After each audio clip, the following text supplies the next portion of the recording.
I believe in the Church of Baseball. I've tried all the major religions and most of the minor ones. I've worshipped Buddha, Allah, Brahma, Vishnu, Siva, trees, mushrooms, and Isadora Duncan. I know things. For instance, there are 108 beads in a Catholic rosary, and there are 108 stitches in a baseball. When I learned that, I gave Jesus a chance. But it just didn't work out between us. The Lord laid too much guilt on me. I prefer metaphysics to theology. You see, there's no guilt in baseball, and it's never boring. Toronto. VK on the beat. Check. I'm in Toronto where you wanna get the city love. I'm from Toronto where you wanna get the city love. I'm in Toronto like we wanna get the city love. My city love me back for my city love. Welcome to episode 1271 of Toronto Mic'd. Proudly brought to you by Great Lakes Brewery, a fiercely independent craft brewery who believes in supporting communities, good times, and brewing amazing beer. Order online for free local home delivery in the GTA. Palma Pasta. Enjoy the taste of fresh, homemade Italian pasta and entrees from Palma Pasta in Mississauga and Oakville. Season 4 of Yes We Are Open, the award-winning podcast from Moneris, hosted by FOTM Al Grego. RecycleMyElectronics.ca. Committing to our planet's future means properly recycling our electronics of the past. The Moment Lab, brand marketing and strategy, PR, advertising and production. You need The Moment Lab and Ridley Funeral Home. Pillars of the community since 1921.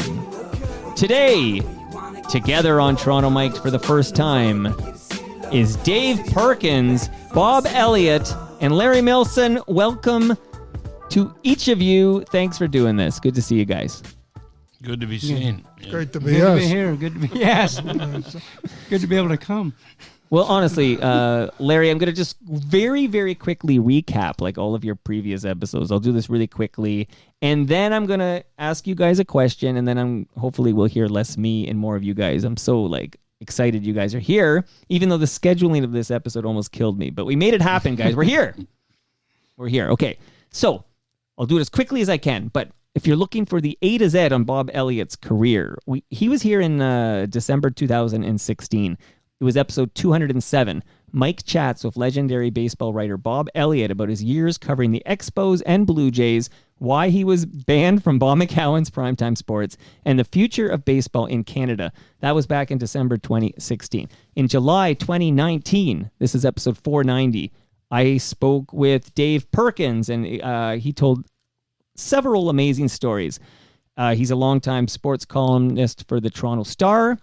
Perk, because he told me I can call him Perk, talked about Primetime Sports, chatting up Jack Nicklaus and Arnold Palmer. We have some exciting golf news in a minute. His Blue Jays and Olympics memories, and his former colleagues, and much more. Then in December 2019, Bob Elliott and Dave Perkins together. That was episode 561.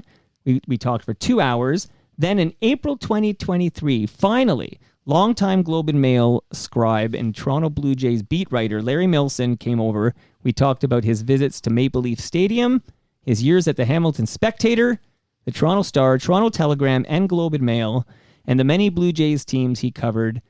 Almost 2 hours we did. And here we are. You guys are here together. Let's start, if you don't mind. Can we chat about the late John Sullivan? We lost Sully only a couple of weeks ago. Let's go around the table maybe and hear some Sully stories. Who wants to go first? Well, my favorite John Sullivan story involves a colleague of ours, Alan Ryan, who another longtime baseball writer for the Toronto Star. Everybody loves the Bear. I think it's safe to say that. Yep. The Bear is a one-of-a-kind museum-quality human being. There's no question about that. And the Bear was not unfamiliar with things like alcohol and cigarettes, shall we say. And Sully who was quite a good guy, and I always enjoyed my time around Sully, and these guys will tell you Sully stories. But Sully was very crusty individual. His nickname was Bunker, as in Archie Bunker. And Sully was the bullpen coach for a long, long time. So one day in spring training, and you have to remember when we were all going to spring training back in the day, spring training meant nothing, right? Like those games didn't mean anything. It wasn't like now where people are keeping idiot statistics and things. Spring training was nothing. It was very, very informal. So one day we're in Philadelphia, Jack Russell Stadium, the home of the Philadelphia Phillies, which was about 3 miles from the Dunedin Park. So they played the Phillies like 2 or 3 times a week, it seemed. Right. So Alan Ryan, as was his custom, would last about 4 innings in the main box. Then he would wander down the left field line to the Toronto bullpen where he could stand and smoke, watch the game, and wait for the starting pitcher to come out of the clubhouse, which was right beside the bullpen, well down the left field line. So one day, Cito was the manager. Cito Gaston was the manager. Al Ryan meanders down the left field line and stands in foul ground, smoking a cigarette by the empty bullpen, and the telephone rings. And the Bear looks around as he would do and take another puff on a cigarette, and the phone kept ringing, and for some reason John Sullivan was not there. And he might have been in the clubhouse, in the washroom, whatever. Sure. But there was no one there. And after about 10 rings, the Bear did, of course, what he shouldn't have done. He reached over and went, hello, picked up, and the instant he picked up the telephone, John Sullivan came boiling out of the clubhouse, 100 miles an hour. Put that phone, what? Bear, goddammit, what's wrong? Blah, blah, blah. Screaming and yelling. Sully was not happy. And the Bear goes, oh, I shouldn't have done that. So, game ends. Cito calls in Alan and says, did you really pick up the bullpen phone? And Alan says, yeah, I don't know what happened. He got to me or something, but yeah, I know. And Cito airs him out and said, don't do that. Poor Sully almost had a stroke. He was so upset and blah, blah, blah. So that's fine. So nobody could stay mad at the Bear for long, right? So 3 days later, whenever they're back playing again in Jack Russell Stadium, yeah, before the game, Cito says to Alan Ryan, well, Bear, you going to go down for a smoke after the 4th inning again today? And the Bear says, oh, probably, And Cito said, well, tell you what, I'll phone down, and when Sully answers the phone, I'll say, is the Bear there? Which, of course, would have made poor Sully's head explode. But I mean, as you can tell, things were a lot less, rigid in spring training in those days. But that was my Sully memory. These guys a lot better, more. I remember Sully was the first base coach in Baltimore. 1983 in August in Baltimore when they got Lenny 3 guys. Cicada? His famous words was, now, watch out now. He's coming. Whoop. Picked off number 1. Anyway, they ended up they took the lead, and I think it was a Cliff Johnson home run in that inning, then proceeded to have the next 3 guys picked off first base. And Tippy Martinez, the reason was everybody was so eager to steal, and Len Cicada was playing catcher for the first time since Little League, because of various moves that Altobelli made. That's what they ended up with. And poor son, next year he was bullpen coach.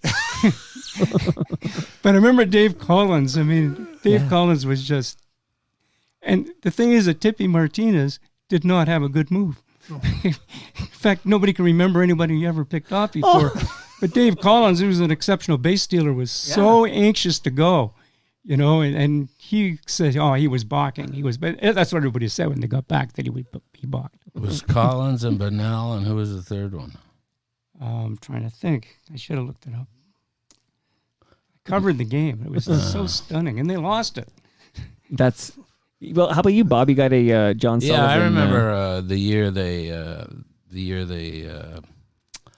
I guess it would have been 95, I guess. It was a work stoppage year, so it was going to be a 2-week spring training instead of 6 weeks. Like the hitters are probably ready in 2 weeks. The pitchers aren't. Like Flanagan, Mike Flanagan always say, they can go in the cage and hit for 2 hours. He says, we can throw for 12 minutes, Right. And then we have to take 3 days off. So the boss, Wayne Parrish, thought it would be a good idea to write every day. These guys threw 8 minutes, and these guys threw 12 minutes. They could monitor it for the 2 weeks. So I tell Cito, and he rolls his eyes, and he says, I don't have any time for that. Go and see Galen Cisco. So every day I would go in, and I'd say, Galen, what happened today? So he'd give me the list. So I'm in there. Galen's sitting here. I'm here. And Sully's beside him. So a guy comes in, and he says, a writer comes in, and he says, John, I want to talk to you about Ernie Witt. How's the team going to survive without him? And he says, I think we'll be all right. And so then the guy asks, how we often do, we always ask the same question, just phrased differently. And so Sully's taking his pants off, and he fires his pants into the bin there that they have for the laundry. And he says, the game survived Babe Ruth retiring. I think it can survive Ernie Witt moving to Atlanta or Baltimore, wherever he went. So the guy leaves, and Doc Taylor was across the way, and Doc Taylor says, John, I think you handled that rather well.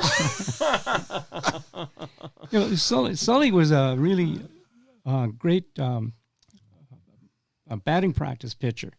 He threw a fastball that was straight, which is what the hitters want to see in BP, and it was just perfect. And I remember George Bell always wanted him, but every once in a while he'd get McLaren, and McLaren was rather playful as a batting practice pitcher. He would like to throw a little breaking ball and stuff like that. And the thing is, you'd hear George Bell say, "Blink, you McLaren," and then. You can swear, by the way, on this podcast. Oh, okay. Anyway, the other thing I remember getting on the bus is that McLaren was always needling Sullivan, and you'd hear on the bus McLaren saying, "Bunker," whenever Sully was getting into one of his little snits or whatever. But he was like solid, and really, solid kind of baseball guy, but also as a person, like away from home. I just really enjoyed him. Yeah. And he looked the part too, didn't he? With the chaw and the whole thing. He just looked like baseball. Yeah. Like baseball. And he remember he was backup catcher for the Tigers when in the 60s. He used to talk about catching Mickey Lolich, and he used to he'd get a little disgusted when a pitcher start looking the dugout after 5 or 6 innings, and he'd say, a guy like Lolich would get in the 8th inning, and Sully said, boy, he had to take a hold then because he was really going to bring it when he could smell the finish line. He wasn't looking in the dugout. Yeah. Okay, so the rules here today, gentlemen, is if you have a story that pops in your head, just tell it. Like, don't worry about me introducing it or whatever. Share the stories. Love it so much already. We lost John Sullivan, and I'm glad we could hear some Sully stories. Maybe like really quick, because as you drop names, it's going to trigger questions that came in from listeners and FOTMs. But maybe a moment, if you guys don't mind, how I know how you know each other sounds ridiculous, but just to tell like a new listener, like how well do you three know each other? When I put this episode together, never seen them before in my life. Well, Dave and I were trying to. Dave and I were actually neighbors on Montclair Avenue. Well, I started working with Globe Mail in 1972. Yeah. And you were the thoroughbred guy, and Jimmy Galla was the harness guy. And I came in working on the sports desk, and I really liked horse racing, so I kind of gravitated to these two guys. And there was no baseball in those days, right? I mean, No. the Maple Leafs were gone after 67, and the Jays were still 5 years in the. I used to work some desk shifts with you, Dave, and remember We used to harass the Maple Leaf fans a little bit. Oh, yes. That was, but because in 72, I mean, it had been 5 years since they'd won anything. 5 years. 5 long years. Even then, it was awful? 5 years since they'd won anything. Don't worry, they were going to be good the next year. Next year, they were going to be great. Who was it Just used like to call Daryl? Used to call me Lanny. We used to give everybody Leaf nicknames. I was Lanny. Who was Daryl? You used to call somebody Daryl. Yeah, we used to. That's funny. I can't remember who Boria was. Okay, so since But I first knew, and I did some harness racing for the Toronto Star when I went over there in 77. I covered racing for a lot of years, and Bob was doing racing for The Ottawa Citizen. And we used to talk now and then about, it was the horses we talked about that's at how first. I knew Perk That's first. how I knew Bob back in the day. And I mean, we were all horse guys before we were anything else, really. And in How about- 85, I guess, I was up here. The Expos were bad, and the Blue Jays were Yeah. in the hunt. So I was here for the last 6 weeks. And last Saturday, I went to see a George Strait concert in Milwaukee. So I was telling the guy I went with, Donnie Campbell from Ottawa, I said, we were here in 85, and the camera zoomed in on Bruce Barker, who was working for CFI Care or whatever, and he was eating a brat, and Kubek said, and there's Bruce Barker. He just had his 16th brat of the 4-game series, setting a county stadium record. So we get to, that was on a Sunday afternoon. They had that little balcony out front. Right? At the press box. So we get to Detroit, and I think it was Scotty Morrison. Everybody was like, I didn't know the guy that well, and Scotty went up to him and he says, hey, did you hear Kubek mention your name? He said, oh yeah, my mom heard it. She was really proud. Bruce Barker, also an FOTM, by the way. Really? He's been down here, and we had a great chat. But that's, Where is he now, Barry? where is he now? He's not Bear. I don't. He's somewhere outside the four. I should know this, right? Yeah, you put me on the spot I there. get a Can't remember, Facebook from him once in a while, but Well, Yeah. remember the 85 winter meetings in San Diego? yeah, Mills had a Where great did we go? lineup. Remember, you had the story we about went me. to Tijuana. We went to Tijuana. The happiest place to on the earth. horse races. And these guys, Perk, they were $1,000 claimers. Right. But they had an OTB there, and the guy said, I said, Mills, why is the guy always asking me if I want ice with my Diet Coke? And he says, well, are you take it? And he says, yeah. And he said, well, you know what the ice is after it melts. And I said, what do you mean? He says, well, it then becomes the water. So how many have you had? And I said, oh, I've had a bunch. So anyways, I said, Mills, it's time to go. And he said, no, we're not betting until Bay Meadows open.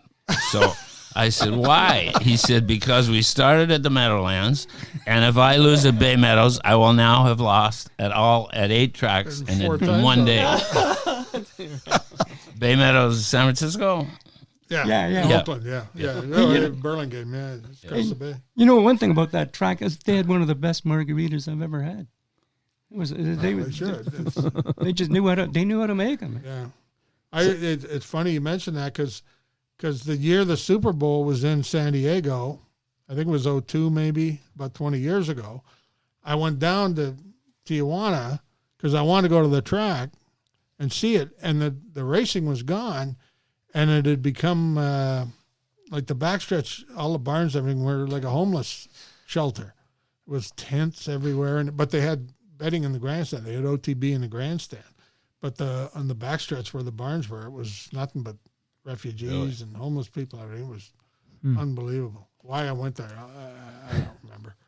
But the one thing I remember about that Super Bowl is on the Saturday morning or something, I'm in the breakfast line at the hotel, and I get a tap on the shoulder. It's Freddie McGriff. Woo. And I hadn't seen Freddie he'd been gone for a couple of years.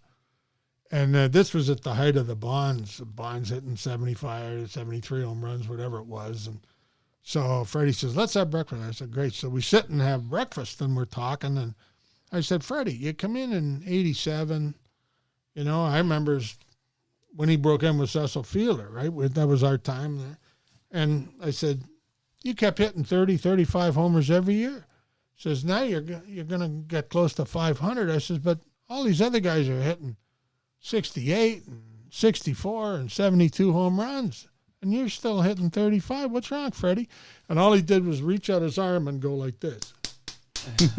like he's making the needle mark in his arm. Like he wasn't signaling for the left-hander. That's right, exactly right. He was, there was guys juicing who were getting the bigger numbers, and that's one reason I was glad to see him go to the Hall of Fame. Yeah, last year. The Expos used to go to San Diego, and if they went in September, there'd be like they would play Friday, Saturday, Sunday would be off because what's the name of the football team? San Diego Chargers. Yeah, they would be playing an exhibition game. So then there would be a stayover day. So they'd play Monday. So on the Sunday, Jean-Paul Thoreau and I, we go to where the surf meets the turf at old Del Mar. Yeah, so we go to Del Mar. So JP says, "Can you get us in the paddock?" I said, "Yeah, sure." So we go in the paddock and we talk to Sandy Hawley. And I said, "What do you want to talk to him about?" He says, "We'll interview him." So I interviewed him, and JP didn't say a word. So we're leaving, and he says, "So Sandy, have you got any good ones for today?" I'm thinking, "You idiot." Sandy. It's funny that I got, so when I was, we were waiting for Larry. So we had Dave and Bob were here waiting for Larry. And then I got a phone call from Peter Gross, because I get a call every Sunday from Peter Gross. But Peter Gross, the podcast I produce for him is Down the Stretch. It is Ontario's definitive horse racing podcast. Like, so, and him, and you mentioned the Leafs from the 70s. He and Jim McKenney have a big trip planned, I think in a couple of weeks or whatever, to where, Sarasota? No. Saratoga. Thank you. Oh my God. Yeah, I'm showing my ignorance here. Close. Yeah, it's very close. One letter off. But they have this big trip they do every year, and he's pretty jazzed about that. But he's still a big horse guy. So okay, so I will periodically chime in with specific questions that came in, but then I will really try to get out of the way and let you guys go, because I just love it. But Diamond Dog, because you mentioned Cito Gaston when we were talking about John Sullivan. Diamond Dog wrote in, "Why do you three think Cito Gaston never got another managerial job outside Toronto?" He actually had one in Chicago, and then Reinsdorf decided he wanted to go with his buddy Ozzie Guillen. But Cito was actually getting congratulations from people within the White Sox organization. And that's the year they won the World Series. I think Cito was a better manager than Ozzie. Yeah, because they had the meeting, and Reinsdorf said, and they'd interviewed Cito already, and his bottom line, I want somebody calm. I want somebody experienced. Ozzie was not calm. And he had zero experience managing. Right. And the one guy went home and he says, "I'm going to phone Cito and congratulate him." And he played with him in the minor leagues. And his wife said, "Dinner's in 20 minutes. You'll get on the phone. You'll ruin dinner. Phone him afterwards." So the guy said, "We get into the wine and I forgot to phone him," which was great because it would have been awful if I'd have phoned him and congratulated him. Well, somebody did phone him. Oh, somebody did? Yeah. Oh.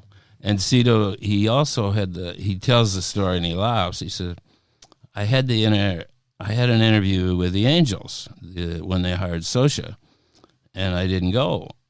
And he laughs and he says, "My wife didn't want to go to California." I said, "Well, what's so funny?" He said, "Well, I'm not married to her any longer." By the way, just checking in real quick here. It's the leaderboard of that Canadian Open. So I'm just checking in here. So Taylor's the Canadian. He's tied with Fleetwood. So I guess this is going, and again, I'm going to show some ignorance here too. But I guess they play an extra hole. What's the deal there, Dave? Well, they play sudden. They play sudden death.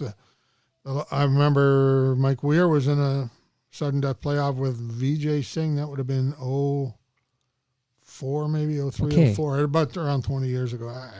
The years are kind of blurred. That was here, wasn't it? At Glen Abbey. Yeah. So here's what I'll do. Well, I'll give it about a half an hour. I'll check back in and see. But yeah, they're going to a playoff in the Canadian Open. But Nick Taylor and Tommy Fleetwood are going to that playoff. So we kind of celebrated. Speaking of it, congratulating too early. I feel like we thought Nick had this thing, but it's going to a playoff. So we'll check in later, see how it's going. Dave, did you want to chime in on the Cito? Just that he wins back to back, and then it's interesting that he never managed another Major League Baseball team. No, and I think after a while he got sick of doing interviews. He was interviewed quite regularly, and a lot of that was they were promoting people of color for all jobs in baseball. Right. And I think Cito began to feel he was getting some of the interviews strictly to tick a box for someone. Right. And I think he resented that, as well he should have. Right. And I think when you look at the number of guys that are going to the Hall of Fame who've won one World Series, number of managers, and who are already in there, and here's a guy who's won two, and only one can be the first African American to win a World Series, and he's also that. It's I think it's kind of silly that he hasn't been pushed in there already. I remember he did mention to me, one time he felt like some of the jobs he got interviewed for, he felt like he was being used. Yeah. And, He resented it. and I don't think people understand, there was a lot of pressure. He tried to deflect it associated with what he did accomplish. Yeah. There was Do you think he gets enough credit, though? Do you think they say, "Oh, you just had to"? No, like, I don't. No, think I don't he think never so. did. I'll tell you. My quick one on Cito is that so the year before they got Devon White, he was in Edmonton. Right. That's what the Doug Rader and the Angels thought of him, because he struck out too much. So he comes here, and they want him to hit the ball on the ground and don't strike out. Cito said, "You're only hitting leadoff once a game. Do whatever you want." And then, Mills, you and I were in his office. Alomar was considered a baby with San Diego because Templeton got hurt, and they asked him to move over to play shortstop, and he wouldn't do it for, I think, McKean. So anyways, you remember the night Schofield breaks his leg? You and I are sitting there, and we hear a knock on the door. He said, "Hey, Skip, you want me to move?" He said, "We got Alfredo, but he can only play for a week or so. So, if you want me to flip over, I'll move over."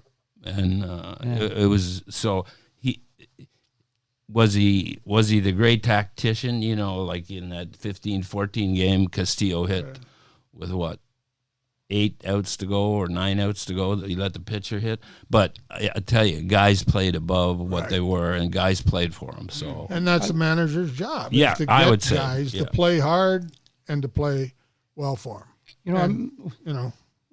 There's no doubt guys on that team played to their capabilities, and some beyond them. I mean, you mentioned Devon White. He was in the minors before, and he gets to the Blue Jays and he's an all-star for years. The team wins, everything works fine. You know what I mean? And he leaves, and how many more years was he out of baseball? A couple of years later, he's out of baseball. Yeah. Right? Some guys, the manager's job, is to get people to play for you. And to get the most out of them. To get the most out of them. And I think he did that. Even more recently, how about Jose Batista? Yeah. I think Cito let him be a pull hitter. But when he was with Pittsburgh and other organizations, they wanted Jose to be, hit the all fields kind of thing. And that works for some people, but you got to let a guy be what he is. And so he emphasized with Batista to, be on time, get the foot down, and it's okay to pull. Yep. I remember he hit 54 home runs, and there were some guys whining that 40 of them were pulled. So like what? 54. Yeah, who cares? Yeah. And what was the stat? What was the stat on Gruber? Gruber hit 30 home runs, and Cito called 22 of them or something. Like he told him what was coming. Yeah. Well, how about Adam Lynn? Well, I don't know that one. Well, didn't he tell Adam Lynn just about every run he ever? Yeah. This is fascinating to me. Holy smokes! Cito could pick. He could read pitchers. He was very good at. He was really, really good at that. Picking up. Adam Lynn cues. probably owes a lot of home runs to him. So Especially we mentioned the biggie right Jose Batista. I just want to ask, have you guys ever witnessed in all those years you guys watched Blue Jays baseball, did you ever see a Blue Jay find that next level at that height at that point in his career? I'm just thinking because Jose Batista was like pushing 30 or something when he turned into this. Because they let him be what he was. I think that's one of the strengths of Cito as a manager. In most cases, there might have been a few, bumps along the road with maybe the older road or Sean Green, but basically let people be what they are, and I think that helped a lot. There was another guy he doesn't get any credit for, but was Scudero. Like they just told him, why don't you go with your 2-strike approach for every pitch? And suddenly he became a good hitter and made him a lot of money as a free agent. That's right. And he ended up being on the Series. World Series winner with San Francisco. And when we always talk about small ball and postseason, I don't remember many significant bunts in World Series history, but one of them was by Marco.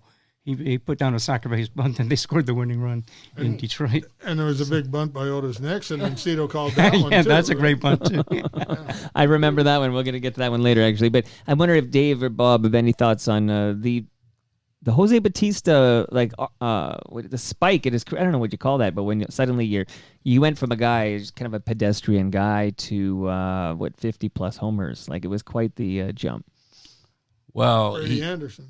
Yeah, but he was He only juicing, did it right? once, he didn't. I think it was the guy in the white, wasn't it?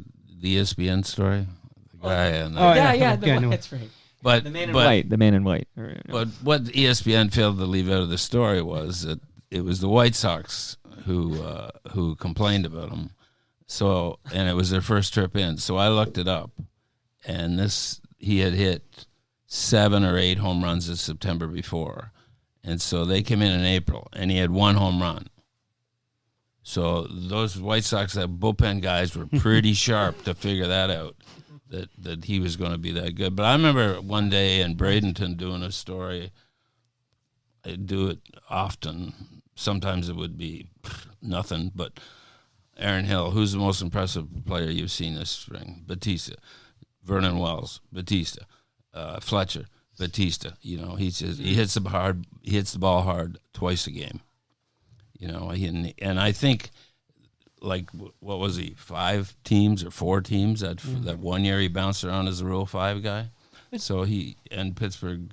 Then he wound up back in Pittsburgh, and then I think Alex, or was it JP, and LaCava traded. It was Alex. I think he was working for JP, but the catcher, that catcher.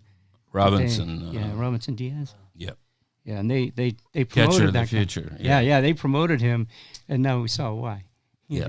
But the other thing that Bautista said, he actually, when he came to Toronto, is when he got a chance to play every day. They just put him there, and remember they had him batting leadoff at first.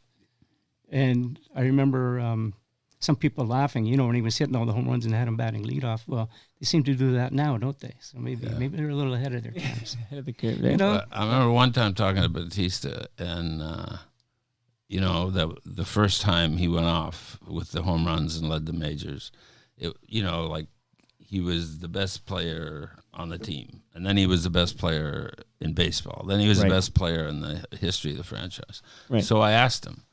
He says, heck no. He says, Sean Green had 48 doubles, and so-and-so hit this many home runs, and he went on and he rhymed all these numbers off. So I'm writing them down, and I'm thinking, well, he might have the home runs, but no way he has doubles. And he had Olerud hitting 390, 384, or 64. 363. So he had that number, but he was 380 in August 20th, so 390, whatever, after the doubleheader in Cleveland. So I went upstairs, and he knew them all. I was very impressed. So I went back down, and I said, how do you know all that stuff? He says, well, I'm playing here. I should know the team's history. Yeah. Very few guys know anything. Yeah, like, you remember the Barfield story? They don't know who they are, much less. I remember there was one relief pitcher asked Gene Tennessee if he'd ever played in the majors. Right, yeah. And remember Crabtree? That was Crabtree, yeah. Crabtree, Doc Taylor's working on his arm. I was going to say that, yeah. He says, congratulations, Timmy. You got your first save last night. He says, yeah, Doc, you'll never know the feeling. He had 4 saves in the postseason. Didn't give up. He never give up an earned run in postseason. 12 and a third or whatever it was. Yeah. Look it up. I don't know. There's a name that popped up. I think, Bobby, you were going to tell a story, but I don't know if that moment passed. Can't remember the name. Whose name popped up? Barfield. Somebody mentioned Barfield? Yeah, well, that was you, Dave. That was a long story. That was the Gruber story. Okay. When Lou Gehrig. It starts Yeah, about that Lou was it. Gehrig. Okay. Okay. Let's go back. So Kelly Gruber wins the Lou Gehrig Award. He doesn't know anything about Lou Gehrig, but he has a good sense. Right. He's asking somebody about what's the Lou Gehrig and blah blah blah, and Lloyd Mosby says to him, "Ask Perk. He knows all that stuff." So we're in the club. This is an exhibition stadium. So Gruber says, tell me about this Gehrig. I go, well, Gehrig, 2,130 games, and he blah, blah, blah, blah, blah. And he's this and he's that, and he died young of a disease, and he's a, his great story in baseball, and blah, blah, blah, blah, blah. And Gruber says, gee, he must have great statistics. And I said, well, one year he had 33 homers and 107 RBIs. And Mosby says, what's so great about that? And I said, on the road. He said, what? And I says, on the road. And that's 77 games.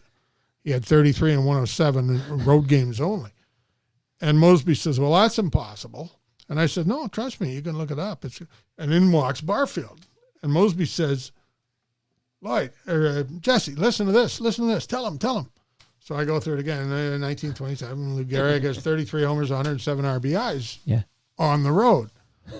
And Barfield shakes his head and he walks away. He comes back a minute later and he taps me in the arm and he says, how much did he make? And I said, well, I think his best salary was $32,000 in 1934, whatever it was, And Barfield kind of snorts and he taps Mosby and he says, see, they couldn't have been no good. They didn't make no cake. Yeah, that was it. And We were in Anaheim. that was the thing. They couldn't have been that good. They didn't make no cake. And I thought, okay. Betty Crocker. That might be the way you sort it out these days. But a cannon for an arm, right? No, Only it so. wasn't there. Great question came in. So now that you mentioned Exhibition Stadium, let's go back. So Blake Bell writes in and goes, hi, Mike. I don't think anyone's really uncovered or written about the root of Dave Steeb's ultra competitiveness. His agent, Bob Lamont, said Steeb was already that way when he played high school football for Lamont. Any insights from the panel as to its origin? Maybe we start with Larry and we make our way this way. But Larry, the origin of Dave Steeb's ultra competitiveness. Any thoughts on that? I don't know. I mean, Come on, you don't have all these answers. Come on. some guy. Just a competitive guy, or maybe I even guess. some I Dave guess. Well, Steeb he was a punter in high school. I don't know how many punters would you call competitive? I don't know. I mean, I don't know. It's just his personality. I've never seen a guy who, the way he would just emote on the mound. I mean, but I can't explain the roots of the competitiveness. I think some people are just different than others. That's all. What can I say? But I've seen other. I mean, it's not unusual to see a competitive person in the major leagues. I mean, a lot of them get there because they're competitive. Right. Some guys show it in different ways, and Steve definitely showed it. And he's glaring at teammates if they made mistakes, and things like that. And sometimes his competitiveness hurt him. He would say, for instance, he'd throw a slider to a guy and make him look bad. And he said, well, that next one, I want to throw him another one and make him look even worse. And he, of course, expected what happened. He would hang it and it would be hit somewhere, sometimes for a home run. It was another time he thought he thought an umpire blew a call on him. And he says, well, I'll show him. And he reared back and fired a fastball right down the middle. So the guy hit a 3-run home run. They lost the game. Right. I mean, stuff like that. I mean, sometimes that comes back and backfires on you, Right. But competitiveness that I saw in him was more, or what we saw in him was just the way he was on the mound, and even talking to him after. It took him a cool down period, didn't it? Before he'd start to give us, I said this last time, but he'd start to give us some real good stuff. Yeah. Bob, what about Dave Steeb's ultra competitiveness? I knew Bob. I knew Bob. I didn't know he coached football. I thought he was his math teacher, and then he became his agent. Lamont, and he had Oh. Hankin too, and he had a third Yeah, guy. Hankin, yeah. Who was the third guy? Carpenter, Chris Carpenter. Carpenter, yeah. But Yeah, Lamont did coach the football, and He did? Okay. And coaching high school football in Texas or California is very stressful. Right. I remember him after one close game. He's saying he just sat there in the bar and pounded back the beers and stayed sober. stayed sober. That's when you know you're under stress, and you can pound them back, and it has no effect on you. But Bob, I know he didn't have a lot of baseball clients, but this is how sharp the guy was. Well, yeah, the coach of the Green Bay Packers. He went around and he got like the offensive coordinator for this team and the defensive coordinator for this team, and that's where all the head coaches come from. So I think at one time he had 13 head coaches. He signed them. He had more success as a football agent. A couple of years ago, he had both coaches in the Super Bowl. Yeah. Yeah. And he was very nice and talkative, and he'd sit there and it'd be 6:30 in Anaheim and 9:30 at home, and I'd say, Bob, I have to do some work, like First have to edition get- filler. yeah, which is going to be seen by people north of Highway 7 or whatever. I said, I'll gladly talk to you, but not right now. I remember when he first started to represent Steve. I remember calling Steve. They put in their arbitration numbers, and they were very far apart. And so for the first edition, I wrote a story saying that they're probably. You remember they used to have spring training used to hold out every year, Right. because they had that, because he hadn't had enough time in the majors to have any leverage, and then they took advantage of it as teams do. But I remember, so I called. After I wrote the story, we had a bulldog edition. You had to have it in by 5 or 6 o'clock in the afternoon, and so I phoned Steve that night, and I had just to ask him about it, maybe to throw in a few quotes, and he says, "Oh no, things have changed." I said, "What do you mean?" And he told me he had a new agent and things are changing, and that's when he tipped me off the fact that we're working on a long-term deal. Even then, I think it might have been 2 or 3, the first one. And so I had to rewrite my story and sent it in. And I got to the office the next day, and Jeff Stevens, a sports editor, didn't believe me. He says, "No, that can't be," because it had been so acrimonious up until then. I said, "Well, I got it from himself." And then Dave told me later, he says, "Larry's on to something." He told Lamont, he said, "Maybe we better release something." And they did. They come up with the story the next day. So at least. But wait, today you still cover the team, Larry. Like you can't call up any players on this 2023 Blue Jays team, right? No. No. It's just interesting to hear it And now. a lot of them might not want to talk to me since I post pictures of guys not backing up home plate and stuff like that. I was covering today's game, is why I was a few minutes late today, by the way. Happens to be the longest game of the year I think they played. It was over 3 hours. I was at a 2-hour game, earlier last week. I was at a 2-hour game. It was great. Yeah. That's great. Okay, but that is interesting. Like your access to players today. Just before I get back to the olden days here, but you simply can't have you can't get one-on-one time with any Blue Jay anymore, can you? It's harder. I mean, because a lot of stuff is done now in front of a screen, which with commercials in the back. Rogers, yeah. And, and their scrums. I mean, you can still do it. And the guys in their stories will say, told the Toronto Sun or something like that. You can still do it, and you can still line it up. But it's not as informal, And I think social media has made people more guarded. Plus, the players feel they can say what they want to say through social media. Well, like Anthony Bass. Yeah, right. We used to travel with the team, and that was the big difference. You'd see the guy in the hotel lobby. You'd see him in the coffee shop. Right. You'd be out walking and bump into a guy in the street. It was, or play golf with them, or Henke and I used to have bets on games, like basketball games, and There's no betting. we used to, and it would be a lunch, So several times, and he always got me in Missouri. I figured that he would, because he's from there, I would take Missouri over another team, say bet him or in the NCAA. Hanky, right? Yeah, Henke, yeah, in the NCAA tournament, and And he always seemed to know when not to take them. I said, Tom, I mean, how did you let me take Missouri? He said, because they played a lousy schedule, stuff like that.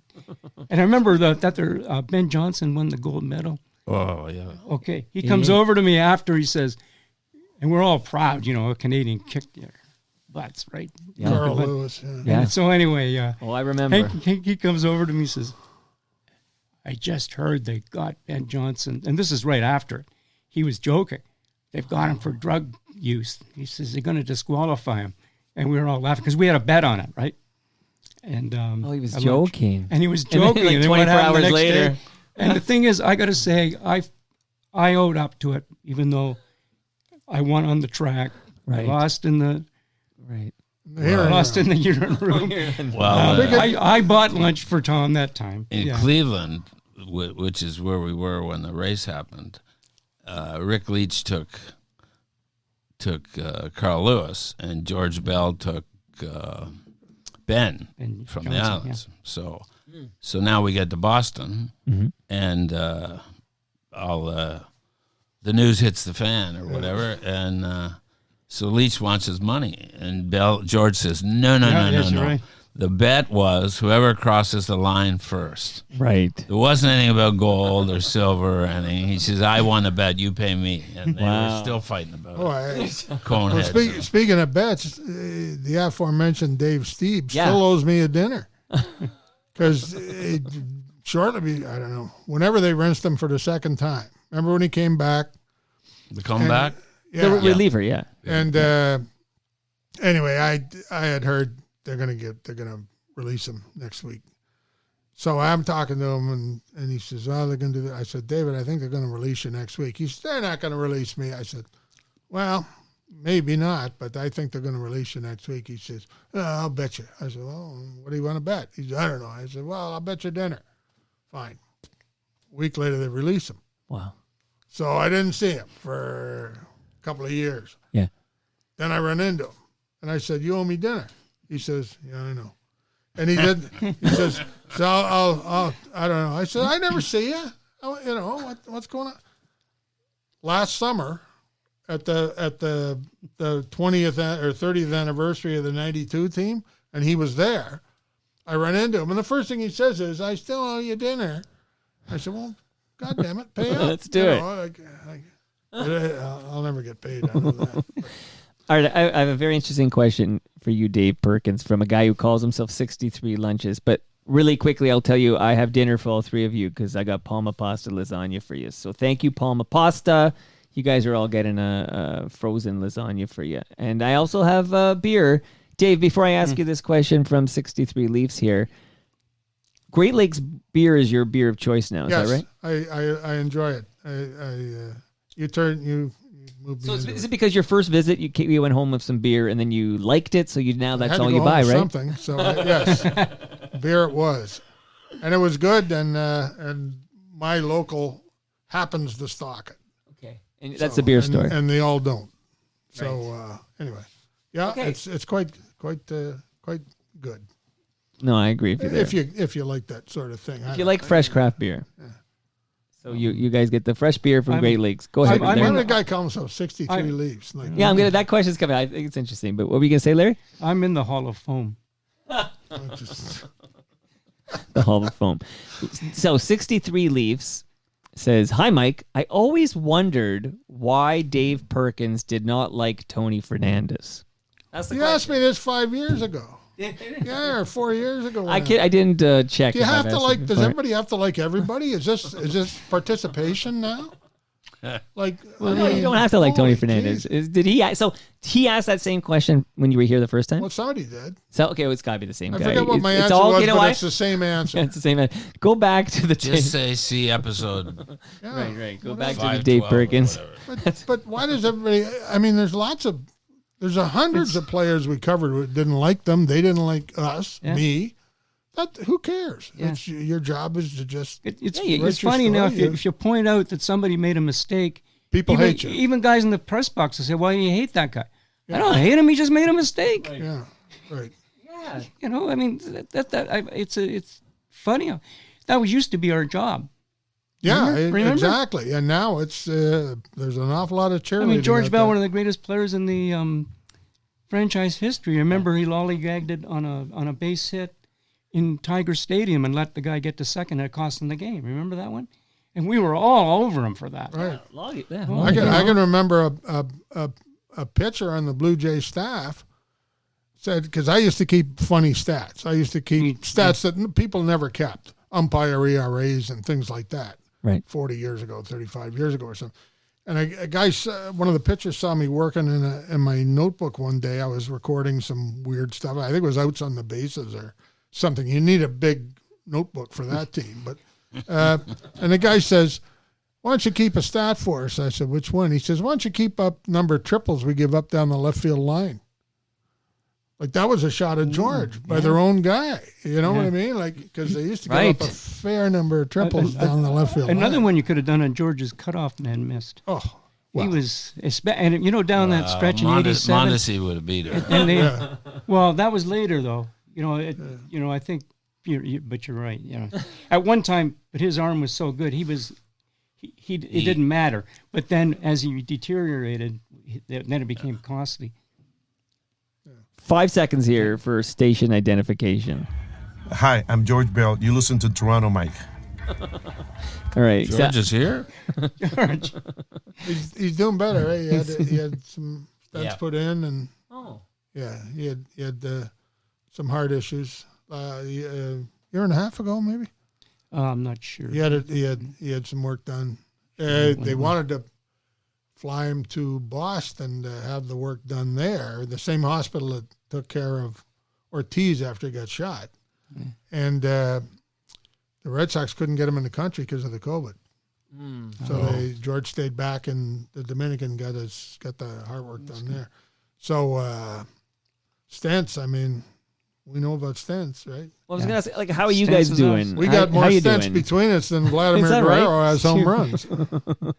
Should we go around and do a health check, or we're all you guys look great, but It'll turn into a 6-hour show. That's right. All right, you understand. Gare Joyce. Okay, I had a triple bypass, and somebody wrote on my card, who held you at third? Tim Hornsby. McLaren. Tim Hornsby. I saw. I was at the Steve Buffery retirement party and definitely saw Dave Perkins there. Took a picture with him. Larry, you were probably working that night. I think that was opening night.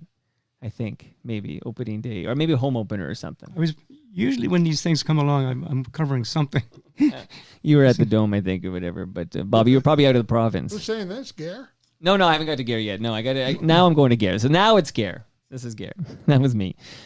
I've always wondered what the last day of the 2004 season was like. John Cerruti died in his hotel room that morning. I talked to John a couple of times as a player. Yep. Hankey's best friend. Scared talking. But they couldn't have been more different in the background. Such a nice guy. How did the news reach the staff of broadcast and press row? I don't know if Greg Myers would have been around that day, the one guy on their roster that season who was a teammate of John. Let's if you don't mind, let's talk a little bit about John Cerruti and that horrific day, the final day of the 2004 season.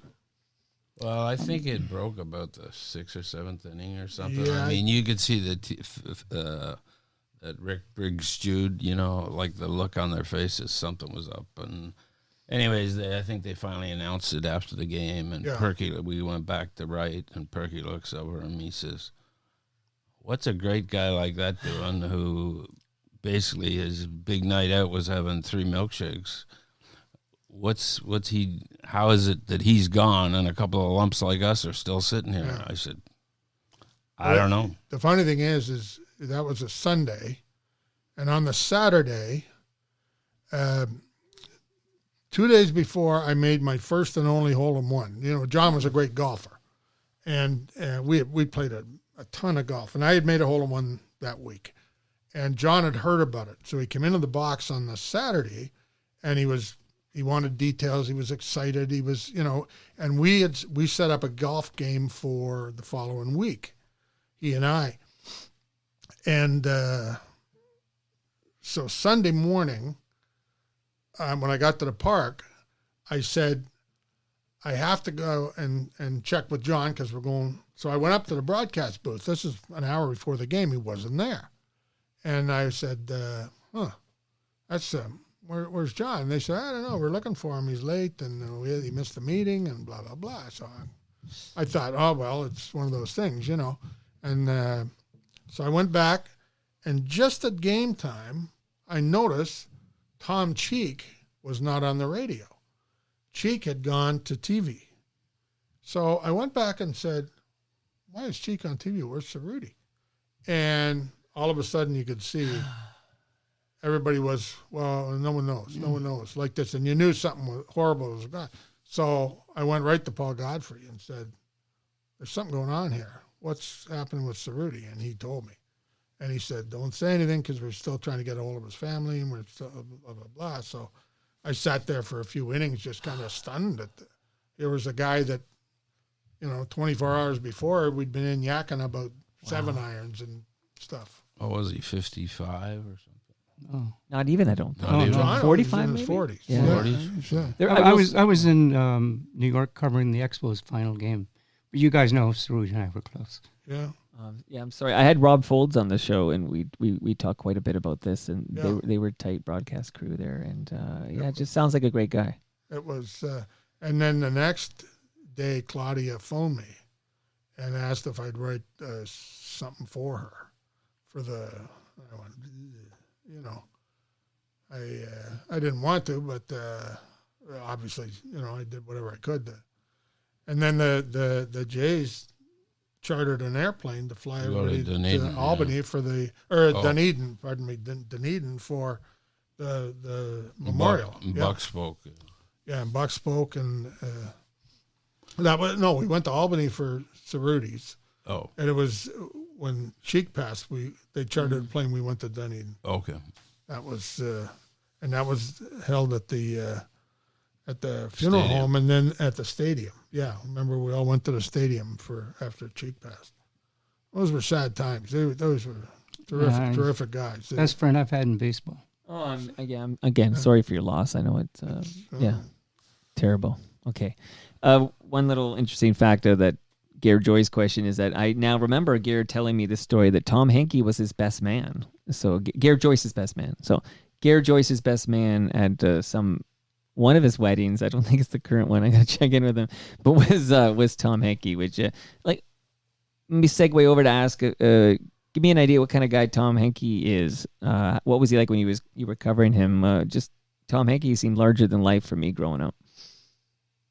Yeah, he was probably as good as they come. I remember when Rick Hummel passed. That's the guy I phoned because he played the year with St. Louis, and but he there's another guy.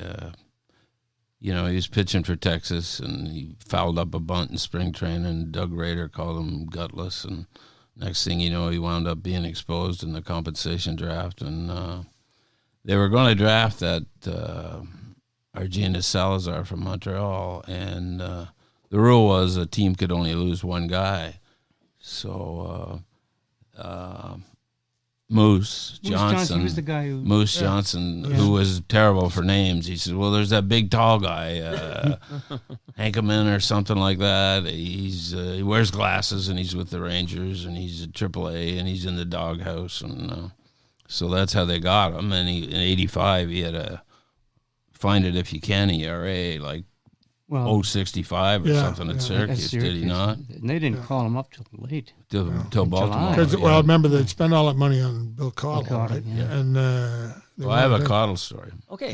Henke was before we get there. Henke was just an average guy who happened to play baseball. Yeah. There was no errors about him. Yeah. He was a funny guy with a good sense of humor, right? I remember one time Al Ryan was engaging him in kind of witty banter about something, and Henke's 6'5" and the Bears 5'10" or whatever, and Henke's answer for something was that he was lightheaded because he was much closer to the sun than Al Ryan was. He's being 7 inches taller or something. Right. But I remember the time we were in Texas when George Bush, the younger, owned the team, and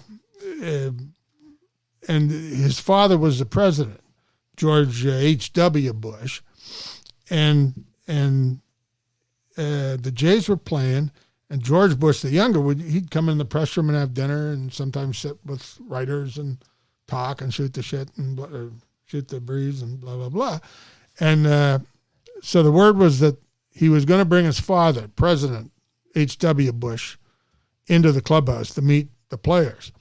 And somebody said to Hankey's a great American, patriotic American. You know, he had all the bumper stickers before they were popular. Right. And I remember somebody said to him, "Well, what will you say to the President of the United States, Tom?" He said, "Mr. President, it takes." Oh, what was the words? He said, "It takes 100 pounds to make a big dog." And somebody said, no, he said, "A big dog takes 100 pounds," or something like that. And somebody said, 100 pounds of what? He said, "Of dog." And I said, "You're going to say this to the president, like when he comes in?" Like I forget the exact word, but it was one of those just kind of insane Hankey-isms, you know, kind of things. But what a bullpen when you figure those two guys, when he and Ward were, I mean, that was the original get the game through 6 innings and it's pretty much over. Yeah. You know, Ward would do 2, Hankey'd do 1. Sometimes, you know, Hankey'd do 1 in the third, he'd do 4 outs, 5 outs.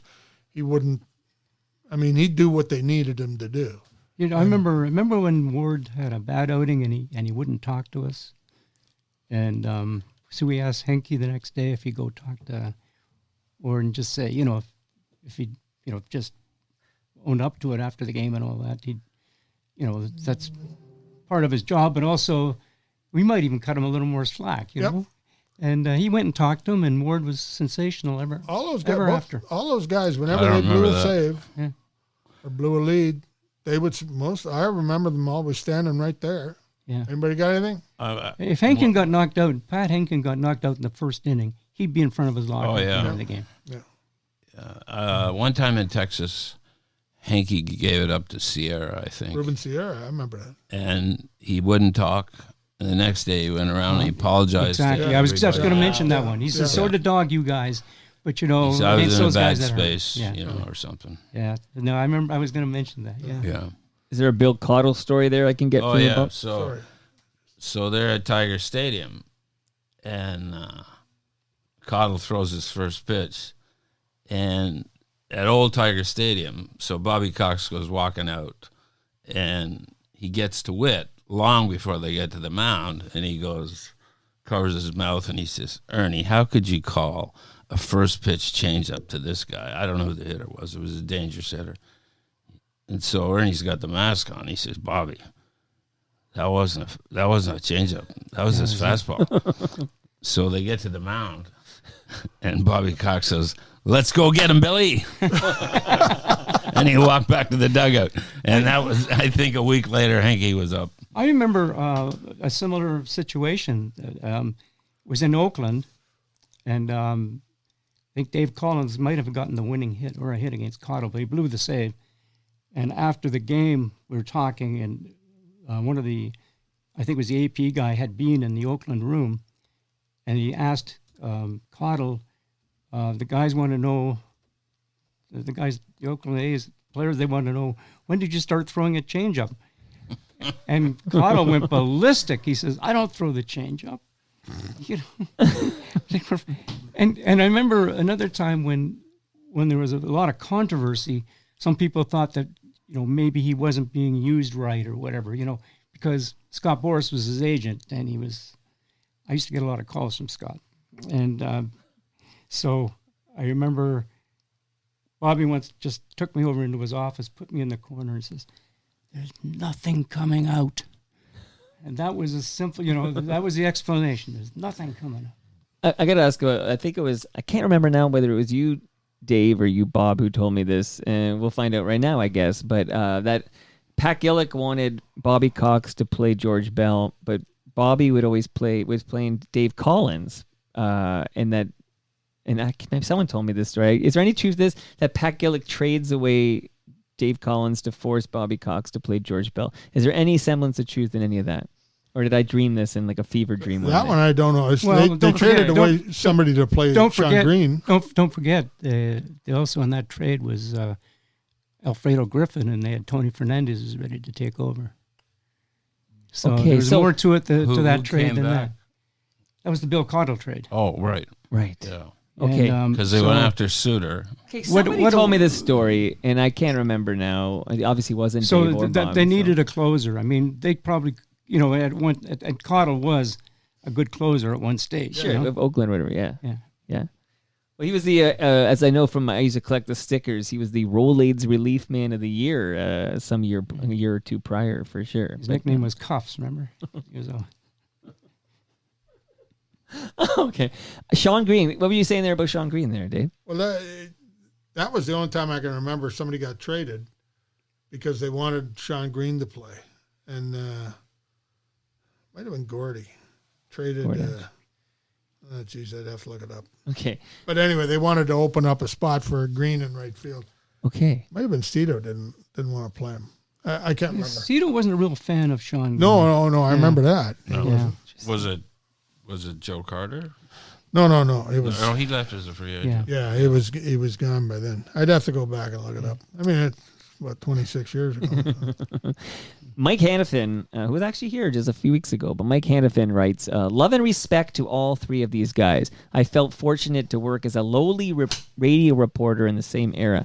Great reporters and writers and great people who made it fun. Did Dave enjoy being an official scorer? That's from Mike Hannafin. Worst job I ever had. When I was 19 years old, an orphan, I didn't have money to get through school. I took a job as a night janitor on weekends at a bar on Yonge Street. So you can imagine the stuff I cleaned up. You imagine the horrible messes that I would go in and start working on at 2 a.m. And that was a better fucking job than official scoring. So, there. And one correction. Mike Hannafin was not lowly. Good call there. He is the official scorer of the Vancouver Canadians, Mike Hannafin. So he knows a bit about being an official scorer. Although he seems to like it a lot more than Dave. Right, Mike. I did it too a little bit, not as long as Dave, but I did a few games. But I had too many. It would pay me more to do, and was less. Dave put it succinctly, but less stressful to do the freelance articles, and I got paid more than for scoring and putting up with all the nonsense. It always used to amaze me how many people who sat in the press box took everything personally. Yeah. That they would, and nobody ever said, boy, that was a tough call, 50-50. That could have been either way. Every single call was always, that's the worst call I've ever seen. Yeah. What do you mean? How could you say that it's and if you said, well, it's an error, it's not a hit. The other phone would ring and the pitching coach would say, how can you call that? Okay, well, that's the Mike Hannafin follow-up. He goes, did you ever get any serious static from any player or their agent or any team? Like, was there any blowback on you, Dave? All the time. Yeah. All the time. I remember, and also the first game I scored, I had the pleasure of having a double no-hitter going into the 6th inning. Okay. And not much pressure, huh? And anyway, there was a play, Crawford. Carl Crawford was the runner, and I was in my mind, I kept saying, remember, this guy runs fast, okay? Right. And, he was going to be the next superstar. So there's a ground ball to third base, and, he was safe. So I said, hit. That was the first thing I said, because I had it in my mind and fast. That he's fast. And so to give the fielder some credit, some leeway. Sure. Well, I didn't know this, but Jerry Howarth is ripping me apart on the radio. Jerry he was one of the great second guessers of scores. Always. But before he had finished, I realized my mistake. I had a quick look on the monitor and called it E5, okay? And Jerry's still ranting on about me, because I know this because Bruce Brenner would come in and says, do you want the tape of what Jerry's saying about you? And I said, no. But the funny thing is, you realize you don't have any friends either. It was the first call I made as a scorer. I looked down press row, and there's all my friends all looking away. Not one guy going E5 or something, like, just help me. You know what I mean? It's so easy when you're sitting there. Yeah. writing a story, Right. to Well, a say lot of- something, to say E5 or, okay, or a traditional one, single, RBI single, second on the throw, right? But when you have to say it yourself, it's Dave, you did it longer, but when your first couple of games, it's a little tough. long did you do it for, second Dave? game 2 years. The second game I scored was the guy Longoria? the no hitter with two out in the Yeah, ninth. Yeah, and guy hit a ground ball in the hole. The second baseman dove, simple base hit. I got called every name. Was that Brandon imaginable. Morrow? Yeah, Brandon Morrow. Aaron Hill. Alomar has that in his back pocket. Yeah, right. Yeah. Right. I got called every range. name, and It was a base hit. and of course it was. Yeah. And they put my name out on the radio. Jerry did. I got threats. I got death threats. We know where your kids go to school. Oh my God. Jeez. I got that kind of stuff. That's just like the second night. I'm going That's disturbing. and and people who knew it was a base hit were saying, "Oh yeah, you should have called that an error," just because. I have two scorekeeping It's crazy. stories. So one night in Montreal, the scorekeeper gets in a car accident. So Ian McDonald was there just doing some work from the Gazette, was doing some work for the Sporting News.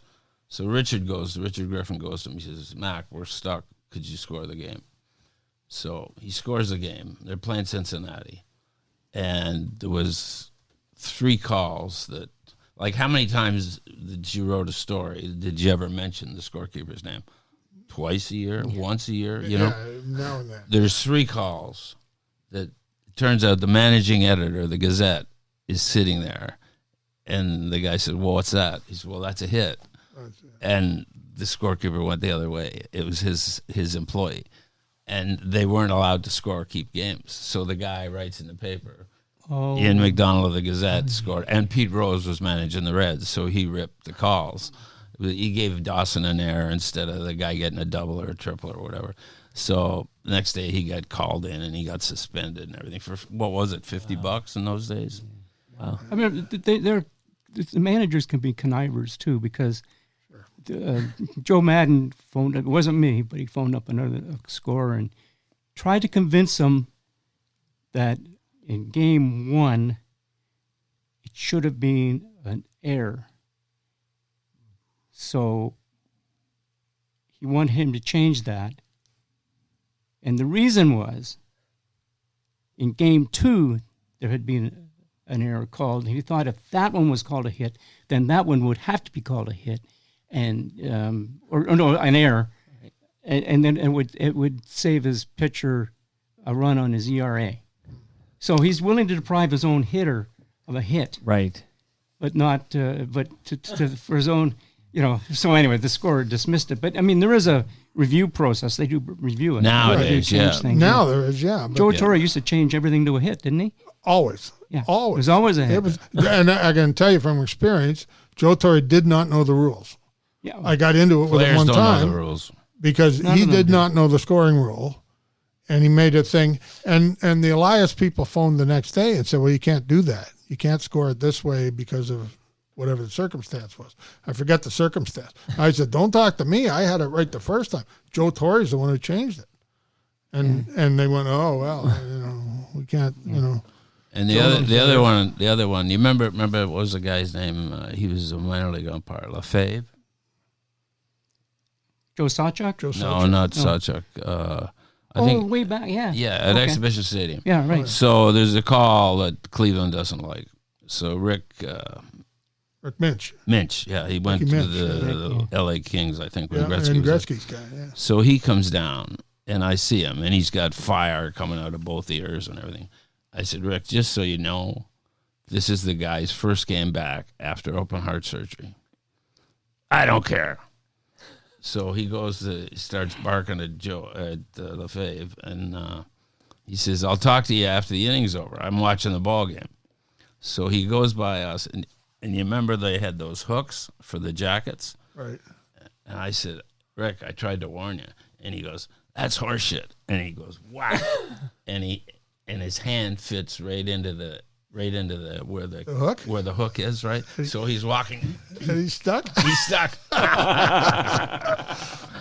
Serves him right. So I don't know what happened afterwards. I don't remember if he changed it, but it was funny seeing him, poor Rick, hung out to dry. But it like I say, it astounded me how people in the press box cared. Who cares?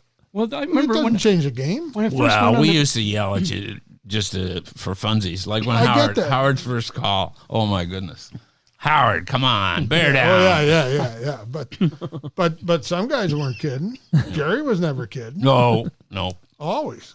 Didn't matter what you said, you were wrong. But I remember reporters, beat guys, guy with the Seattle paper, Finnegan. Oh, he was One of the he first was like games I Jerry. ever covered, like one of the first seasons I was on there, and there was a call. He went tearing down talking to the Like it's his scorer. business or something. Yeah, like I mean, he's a reporter. Anyway, yeah. That's a PR guy's job. Enough on that. Yeah, that's right. Now, Anyway. I did hear Bob mention the name Richard Griffin, so I'm just going to tell the listeners that Richard Griffin's back here later this week, so he'll be back in the basement with Scott MacArthur. So there's more. If you're a baseball fan or a Jays fan or both, that'll be interesting too to hear from Scott MacArthur and Richard Griffin. They've got a new podcast they're doing together. We're going to talk about it. I just want to give you guys one more gift here. Maybe a couple more gifts, but I have a wireless speaker for you courtesy of Moneris, and that's so you guys can listen to season 4 of Yes, We Are Open, which is an award-winning podcast from Moneris, hosted by FOTM Al Grego. And Al's been traveling the country, having conversations with small business owners and capturing their great, inspiring stories so that we can be inspired. So don't leave home without your wireless speaker from Moneris. And I have flashlights for you guys from Ridley Funeral Home, pillars of this community since 1921.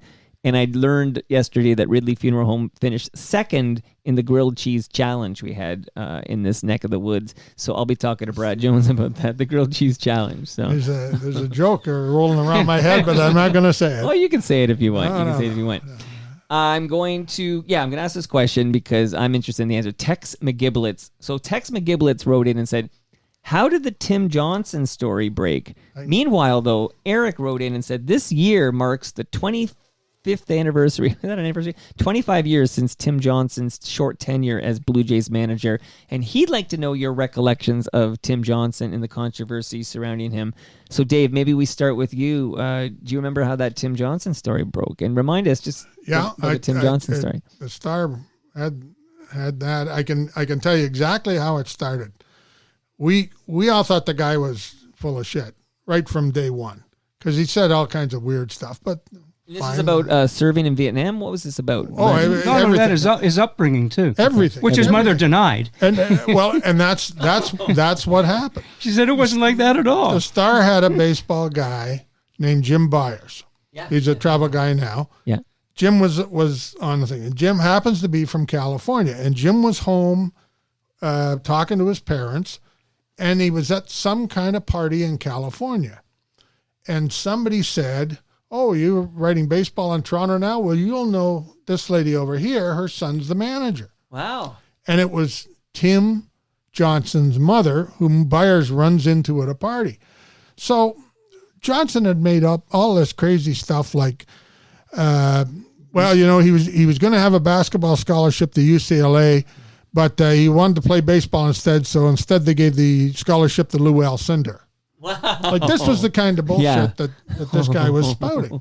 Right. So anyway, and he'd been to Vietnam and he'd done this and he'd grown up on the mean streets, fighting his way out of the mean streets of LA and blah, blah, blah, blah, blah. So Byers, introduced to Johnson's mother, says, well, you must be awful proud of Tim, coming up the way he did, fighting his way out of the slums to be.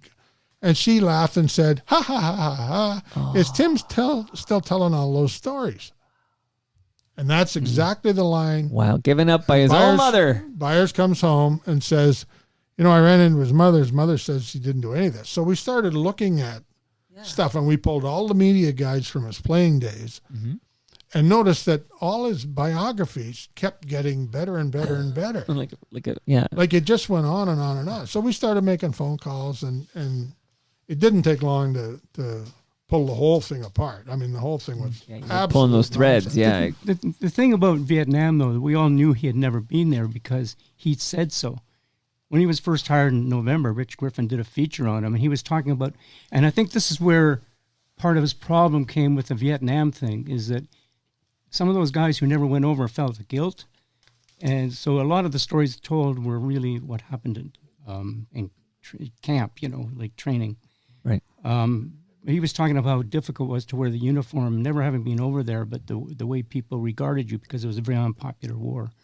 And so we knew that, he had admitted he'd never been there, even though he told stories in Boston where he'd been before that he had been. And he told players and stuff like that after that he had been. But it was on the record that he hadn't been. He had said it himself. Yeah. And Jeff Baker was working on the Star then. He did most of the legwork. Didn't he call up Henkin? To uncover that. Yeah, That was he yeah. called up Henkin, I remember. And among others. And I can remember there's a lot of Johnson stuff we just don't need to get into. But I can remember the next winter, it had all hit the fan. And the next spring training, I was over at the Yankees, and Clemens was with the Yankees that year. And Clemens saw me, and Clemens said, "What's he saying now?" And I said, "What?" He says, "Well, is Johnson still talking about that?" I said, "Well, it's getting to a head because it's coming out. Other guys are mentioning it, and blah blah blah." And he said, and Clemens said, "I couldn't believe when he kept lying to us about having to kill those people in Vietnam." And when Clemens said that, I thought, well, it's over soon, because you know what I mean? Clemens wasn't the kind of guy who would say anything about anything. No. And when Clemens would say that, Very bland. that was kind of. But I was in, I don't know if I was at Vero for Sean Green or where I was. I was on the other side, so I phoned back the first day and I asked Mike Brutzi. I said, did he apologize? Because Ash told him he had to apologize on day one. No, he didn't. He's going to wait. He's not just going to apologize to the pitchers and the catchers. Now he's going to have to do it again. So then I phoned back 4 days later. I said, full day. Did he apologize? No, he didn't. So I walk in, and they're still playing catch up at the complex. And Fergozzi walks in. I said, you're a couple of weeks early. Right. But here's one. Did you hear how they fired him? Tell me. So they played in Tampa, a night game. Yeah. They go back. Gordon, Nash, and McCleary fire him. And they give him the news, and he sits back in his chair like this, like to put his hands over his head. Yeah. And as he gets to about here, McCleary high-fives him. You just fired a guy, and you're high-fiving him. Not to defend the guy, but that's... He was also... He's very, that's the right word. He was very nervous as a manager, and like tentative, insecure. And later in the season, even though they had a pretty, they had one of their better seasons in years, and they actually, that good Yankee team, they won 3 out of 4 in New York in September. But Jim Lett and Mel Queen kind of nursed him through a lot of the managing decisions, because he'd be in the dugout apparently petrified. Like, basically, what should I do now? I think he was a lot like Montoya. He was in awe of the players. Right. Interesting. Oh, he was. It was always with Tim. It was always like he was best friends with somebody or something. You know what I mean? Like Clemens would do anything for him, right? That's what he would basically tell us. Stuff like that. He, when you think back to it, that team too, that might have been the best pitching staff they ever had. When you look back, they had 3 consecutive Cy Young winners there with Henkin and then a couple of Clemens. Clemens, I still say best free agent in the history of baseball. Yeah. He won like the Triple Crown or whatever. 2 all pitching 3 years, Triple right? Crowns in 2 years. 2 years. Hey, I'd never heard of the Triple Crown. I'd heard of the hitting Triple Crown, but I'd never heard of the pitching Triple. You're not allowed to say it now. Since Hal Newhouser, which is the 40s with the Tigers or something. You're not allowed to say it now because it's not some weird number you never. Oh, they're meaningless stats now, aren't they? Well, here's the best stat of the year. What was their run differential against Tampa Bay? God, weren't they plus 13 in the series? They lost 3 out of 4. Like, you know what I mean? Yeah, yeah. Oh, right. It's Yeah. absolutely nothing because you win 20-2 or whatever it was. Interesting. I have a quick update for you guys from the Canadian Open, which is they're on the 4th playoff hole, and so undecided still. So it's again Nick Taylor in the hunt, Canadian Nick Taylor in the hunt Hope it still. doesn't But get too late. I'll keep you. Yeah, I'll keep you guys posted. Well, they can turn the lights on. 4 playoff holes. Haven't they ever heard of the automatic runner? Sure. Actually, there's a question about that coming up. They can go to Vic Hadfield's mini putt. Hey, since we talked that Tim Johnson, the follow-up question from Eric is, of all the Blue Jays managers that you guys have covered, who is the easiest one to interview? It'd be interesting to hear if you guys have the same answer. I would say Gibbons for me, but I haven't done the past couple. I'm Well, just trying to think. Gibbons would be one. Cito for me was always good. Cito is good, but my he favorite. wasn't one who would make your story necessarily. But Fergosi was easy. he was. Yeah. Fergosi could light up a room. Fergosi was probably the most loquacious. Would have been Fergosi. Bobby Cox was really good because talk about a competitor. You talk about Dave Steve being a competitor. Yeah. Bobby Cox is one of the most competitive people I've ever seen.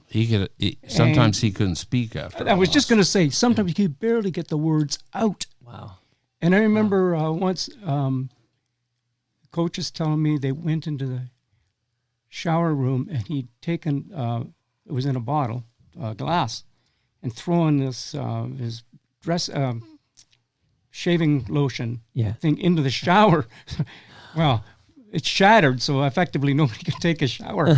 He was so mad. I remember another time we went into the manager's office to see Bobby after a tough loss, and all you found was his rumpled uniform was thrown in a corner. He wasn't there.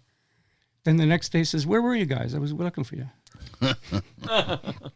And conversely, is that your answer for Fergosi? Is that your answer? No, my favorite would have been Buck Rogers in Montreal. Buck Rogers is great. Buck Rogers. I got an Expos question coming up here. Chuck but Tanner would be mine. Okay, for all-time managers. Chuck Tanner. Can I tell you what Chuck Tanner and I did once? yeah, of course. Yeah, go ahead. No. Chuck Tanner I used to, the Blue Jays were never in the playoffs in the early 80s, right? So I would always end up doing some National League, expos and stuff like that. I did the Cubs until they clinched, which took forever in 84, stuff like that. So anyway, Chuck was great. He was pacing up and down in front of, they had the 40-man rosters, and they used every player. This is September, and then a pennant race and division race. And he's got a clipboard, and he's pacing up and down. And so I went into the game, after the game, I went to him and said, "Who do you think you are, Chuck Noll?" He says, yeah. He was really great. And he says, "That's what it is, man. I'm Chuck Noll out there." Of the opposition managers, I had so much fun with Lou Piniella. Piniella was hilarious, and he was a horse racing guy. Yeah. And for some reason, big time. Piniella knew that I had been a harness guy and picked the horses in the paper and all that stuff. And he would sometimes, when they came to Toronto, he would have a program, and he'd flip the program and say, "Mark my program for tonight," because it's an afternoon game, and he was going to. Greenwood was open in those days, but Right. But Piniella said, I would say the funniest thing I ever heard a manager say is the Jays used to go into New York when the Yankees weren't very good, and the Jays would pretty much hammer them. Like the Friday game would always be close because the Yankees would have what little pitching they had. And then if the Jays beat them Friday, you were probably looking at a sweep because they'd be out of pitching by Saturday and Sunday. The Yankees would be. But they had a guy through sliders, a guy named Cecilio Galante. Yeah. Remember him? Yeah, that's the guy that hit Fernandez in the cheek. Yeah, that's That was right. scary. He was Texas. But He played for 7 minutes. He was, and the Yankees had a catcher back then. I think it was Noakes? Matty Noakes, Yeah. who had 2 knee braces on. You could hear him clank when he walked. He wasn't very mobile back there. And Galante had started bouncing this slider, and Matty couldn't block. So one night, Galante's pitching. He comes in relief, and he starts throwing him to the backstop. And Matt can't get it, and Noakes can't block them. And 2 or 3 get to the backstop. And Jays get a couple of bases, and, next guy gets a base hit, boom, Jays win. So I went into the Yankee room, and Pinella's sitting there shaking his head.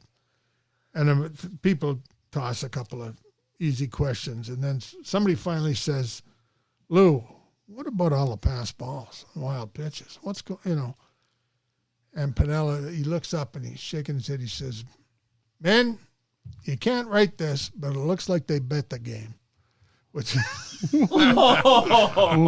about the best thing I ever heard a manager say. Like, it was, we're all kind of laughing, but I mean, that was, that's the way Pinella thought. Right. Like, it looks like they bet the game. Noakes got he got Stottlemyre in the ninth inning. He's trying for his first shutout. He had a home run in Detroit, and then he got traded to the Yankees, and he got him again in the ninth inning when Stottlemyre was trying to go for a shutout.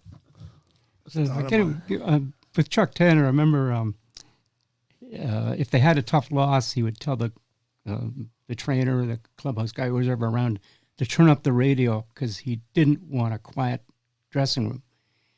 And he was really good. I remember he was going on about just after the play, September 10th game, talking about what it takes to win, and he says, well, you got so much for pitching, so much for attitude, so much. I said, that's over 100. It's over 100%. I said, what percentage do you think it does take to win? And he says, well, it's 90% pitching, okay? And he says, okay. And it's 90% attitude. So now we got 180% now. He says, and then you got to throw in 50% for ability and stuff like that, he says. So that's 230%. So we decided that you had to have had to give 230% to win that division. Right, that's tough to do. To do. Yeah. So one year I was doing, every year I did the Expos. I had to drive over to Bradenton because working in Ottawa, we had this kid there named Doug Frobel. And so he's a Class A guy, and then he's the Double A guy, then he's a Triple A guy. So this one night, I didn't get over on a Saturday. So I look at the schedule, and Pittsburgh's playing in Lakeland on a Tuesday night. So I phone the manager's office, like you couldn't do that now. And I identify myself. He says, we haven't seen you this spring. What's going on? He says, I said, well, I was looking at your schedule for Lakeland. You got a night game. He says, do you want me to bring your man? And he said, I'll hit him third. And I said, okay. So so I drove to Lakeland, and I got locked in the stadium. Cop shows up. He says, are you trying to break in? I said, I'm trying to break out. That's right. I remember, are you finished? Yeah, that was it.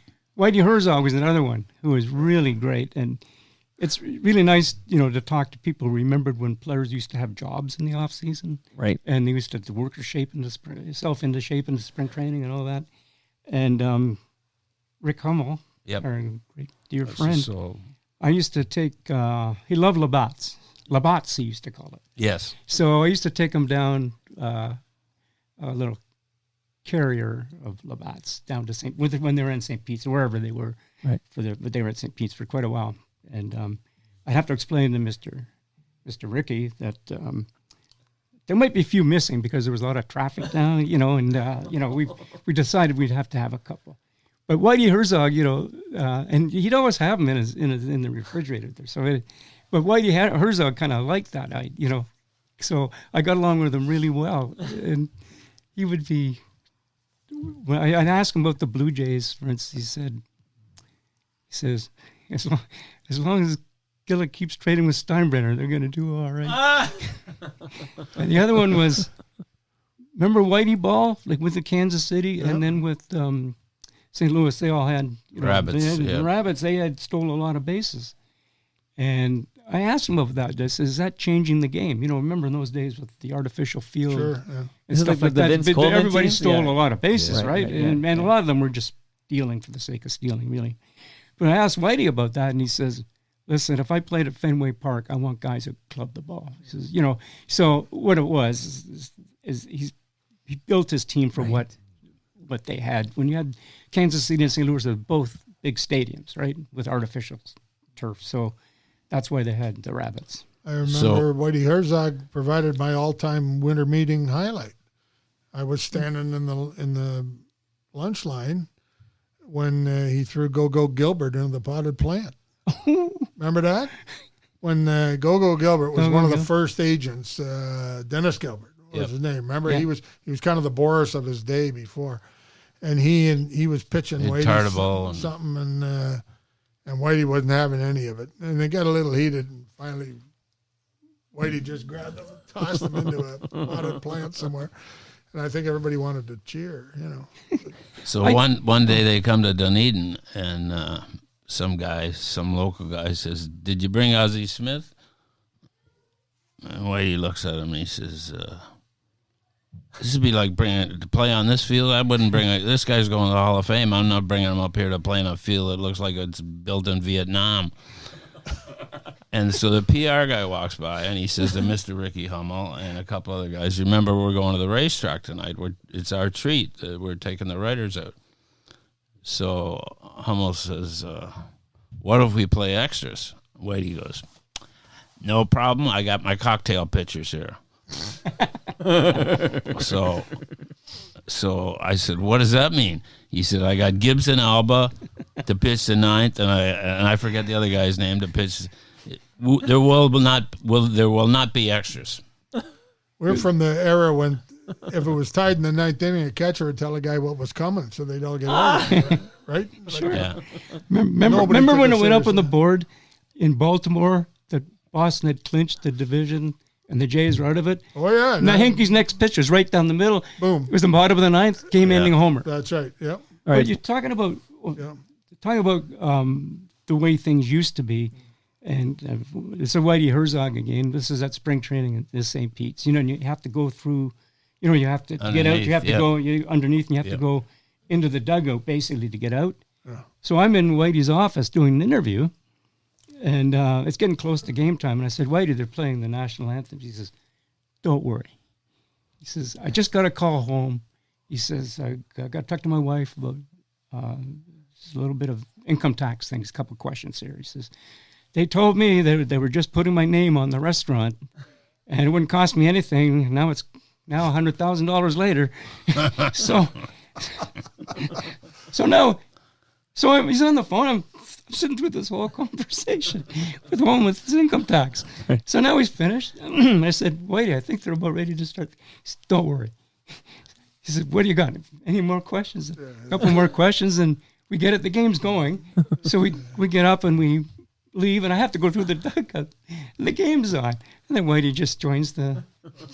But, as Earl Weaver says, "Hey, we do this every day." St. Louis, very famous for, there's Mutuals, there's Mike Shannon's, for naming restaurants after the guys. So one night we're in there... at the Missouri Bar and Grill, which was, and that was the press headquarters. Yes, right across from the other newspaper. Second press box. But Danny Cox wasn't at the workout, so there's Hummel and maybe two other guys in, and Danny Cox walks into the room. He says, "Did you hit him?" He said, "Yeah, I hit him." He said, "Did you use your left hand?" He said, "Yep." "How many times did you hit him?" "I hit him once for hitting my sister and once for hitting my mother." So apparently on the off day, Danny Cox got on a flight when he was with the Cardinals during the World Series, flew down to Warner Robins, Georgia, where there's a base. I guess his wife was married to this knucklehead, and he popped the guy twice. Wow. And I said, "So is he going to start?" He says, "That's why I asked him if he uses the left hand. He's starting." Wow. You're talking about restaurants named for, I remember I couldn't get into the Marriott, so it cost me a lot of points in the '82 World Series. But the guy was nice enough to set me up with a non-points giving hotel out near the St. Louis Zoo, but it wasn't that far from Stan Musial's place. And I went there, this is during the World Series, and I saw one of one of the greatest moments you might see in a different way is Herzog, Shane Dance, Musial, all those guys were there. It's 82 World Series. And they're leading the whole restaurant and bar in a sing-song. Really? And it wasn't just like, it was like, it went on forever. Wow. And the place just glowed, and I remember when finally it was over, seeing all those guys leave, Red, Shane Dance, Stan Musial, and White Here's, and they're all smiling and relaxed, and, they weren't studying, they had a few looking too, at a I guess, computer, figuring out the XFIP. But it was a wonderful moment, and, that's something I wish in those days, one of the few times I wish, like maybe back then I'd had a phone. As it was, somebody could have recorded it. That. Then they would have ruined it, though. Wow. But it was one of those magical moments that you would stay with you. And the funny thing is, I would never have gone there if I hadn't been moved to this non-points giving. Non-points motel. giving. So St. Louis plays Boston in the first game of the World Series. And Walker goes, 4 for 4 or 5 for 5 or whatever. He has a heck of a night. So I'm trying to figure out where he ranks as that performance by a Canadian. And the only one that's close is Doc Taylor. So I see McCarver sitting in the booth alone. I go in and I ask him some questions. So he tells me about when they won in 64. 64, yeah. So he says, we had a great time. We had a great time in the clubhouse, and we were all celebrating. And then we all go to Musial's. And we look around, and we can't find Ron. I said, who's Ron? He says, well, we never called him Doc. He wasn't a doctor then. I said, yeah, you're right. So he says, we can't find him. So he said they had those, not as fancy as today, but the plastic up over the clubhouse. And so we send 2 clubhouse kids back to the stadium, and there's Doc face down in his locker. So I phoned Doc at home. I said, McCarver just told me this story. I'm going to write it, but is it accurate? He says, I was just relaxing for the second portion of the evening. All right. Wait, speaking of great performances by Canadians, breaking news. The first Canadian to win the Canadian Open since 1954 is Nick Taylor of Winnipeg. Good so for they're him. I had him. Great. Oh, that's good. I'm glad for him. Yeah, it's big news. Big news there. Okay. By the way, real quick here, if that's possible, Eric wanted to know who is the hardest Blue Jays manager to interview? Like, of all the Blue Jays managers you covered, who is the most difficult guy to interview?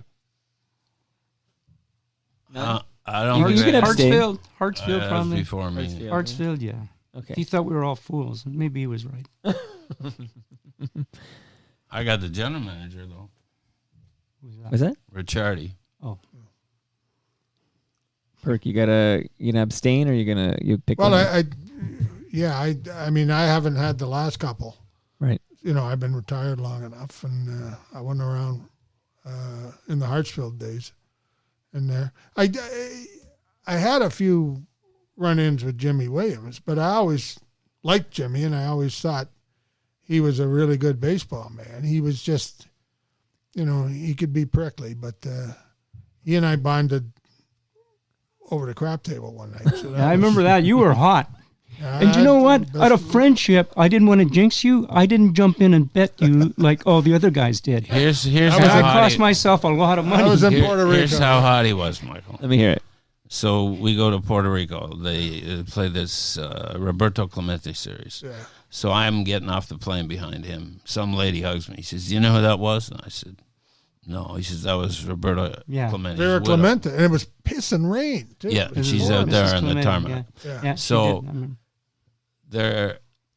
They're going to play the first game, and Jimmy looked at the field, and I forget who was Hiram managing the Bithorn Pirates. Stadium. Yep. Remember? Yeah. And it's unplayable. So we're out of there quick. We write our stories, and I go downstairs, and I'm doing well. I won $200 on the blackjack. At the right? casino. Yeah. So right in the hotel. So I hear all this racket. So He's so hot that even the Mormons were betting. That's exactly right. Garth Garth Orge Orge started the bet. Wow. Here's Dave rolling. He says, "Come on, puppy paws." There is, and Jimmy's saying, "Okay, one more Perky, and I'll give you the opening day lineup." Exactly. Yeah. It was the hottest roll I ever had. Wow. And the stunning thing, we all started betting $5, and I took out $3,700. I remember that. Wow. Jimmy Williams did better, and I'll never forget. Dave Steeb was making $1.1 million then. He was like by far the highest paid player. Was betting $5 in Dragon, and he was Taking it out. Dragon after Oh, yeah, really? after every. I'm throwing nothing but points and numbers and hard ways, and it's the best roll I ever had. And Steve's betting $5, winning and putting the five. It was And right. It was a scene out of the movies. He comes to me afterwards, and he's all excited. He won $60. He said, "Steve, you got more money than Yoko Ono. You're dragging $5 a hand. What are you, nuts? You'll never see another roll like that in your whole life." I got another Steve Money story. Remember we used to play Liar's Poker with US dollar bills? Yeah. And I remember, so I had this. Billy I was Smith. down to one of my last bills, and it wasn't in very good shape. And Steve won, so I gave him the $1, and he says, "I'm not taking that. That's not money." Oh, it's Well, Canadian. He wouldn't take it because it was a dollar was bill. It was crumpled all up? battered and Oh. it was. And talking about managers, I always had a lot of fun with Tony La Russa. I remember when he was at the White Sox, and he had been a lawyer, and so I wanted to. I talked to him, White Sox. But he always considered like the outfield, like he'd walk around the field and talk to his players. That was his office. So it's hard to talk to him before a game. Right. But so I waited for him at Exhibition Stadium, and it's getting close to when I'm supposed to be kicked out of the dugout. So anyway, I talked to him. I start the interview, and I wanted to ask him why a lawyer became a baseball manager, et cetera, et cetera. And he was really good about it, and stuff like that. And the security guard comes along and wants to kick me out. And Tony says, "No." He says, "Let him finish. It's okay." So finished and went away like Nice. that. So then he goes on to, and I've talked to him. Always had, I remember in those days you could go to both. We had time with the deadlines. You could go to both clubhouses, right? And I remember he was, even after he'd finished his scrum, such as they were then, he would give me this. He'd be sitting there with a beer, and I'd ask him a couple of questions. He'd give me a good answer. And I remember one night I talked to him, and there was Carlton Fisk had been involved in a play, and Fisk was still in front of his locker. Yeah. And I got that stuff. I mean, the stuff you get for yourself, right? That it's not in front of it. It's not with a scrum and all that stuff. And what Fisk told me was really good about that play. Then he went to Oakland, and then I heard from one of the Oakland writers that he was upset about something I'd written about him. This would have been around 89. It was just the first year of the Skydome. Right. And so, geez, I found that kind of distressing because, I mean, he had a reputation. I mean, we know about Tony, and we had our jokes about that, like a genius or something like this. But so I said, Tony I better have this out with them, because so I went down. I went there at 2 p.m. And it was in those days you could do that. Yep. And I went into his office. I said, "Tony, I understand you have a problem with me." And he says, "Well, what happened, our deadlines had moved up, so I'd had to take a quote from somebody else, had been down there, and we trade quotes sometimes. I couldn't go into their clubhouse." He says, "I saw Perkins there.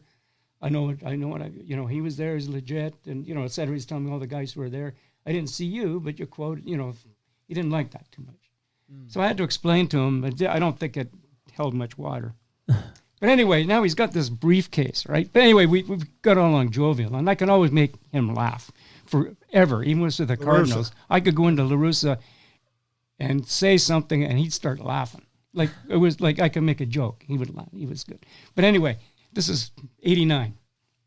And anyway, so now he says, "I read your story from last night," and it was Ricky Henderson was playing for the A's then, and he'd been hit by a pitch or just missed a pitch, something like that. And he says, "Your story was legit," and all that. So now we're sitting there, now we're just talking. And he's got this briefcase, this leather briefcase, like a lawyer's case, opens it up, and he takes out this yellow card, his lineup card.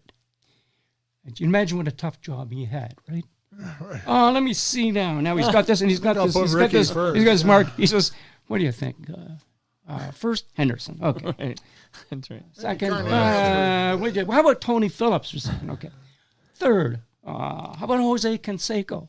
Fourth, how about McGuire? What do you think of that? Do you think how are you going to think of that?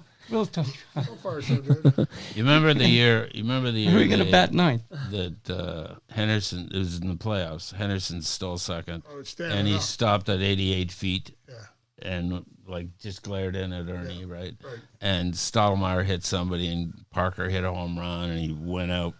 It was a great north circle route by the first base dugout, and Gruber chirped him and everything. So now they knocked him out.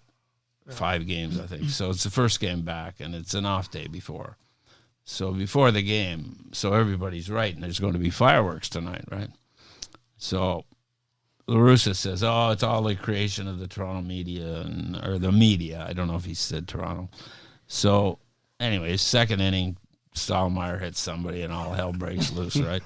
So Bear writes one of the best leads ever. He says, "Well, according to Tony La Russa, everything was going fine until the second inning when an Oakland writer hit a Toronto writer over the head with his laptop, and another guy, a Toronto guy, slapped another Oakland writer with his notepad, and then somebody jabbed an Oakland writer in the thigh with his pen, and but actually, here's what happened, That's great.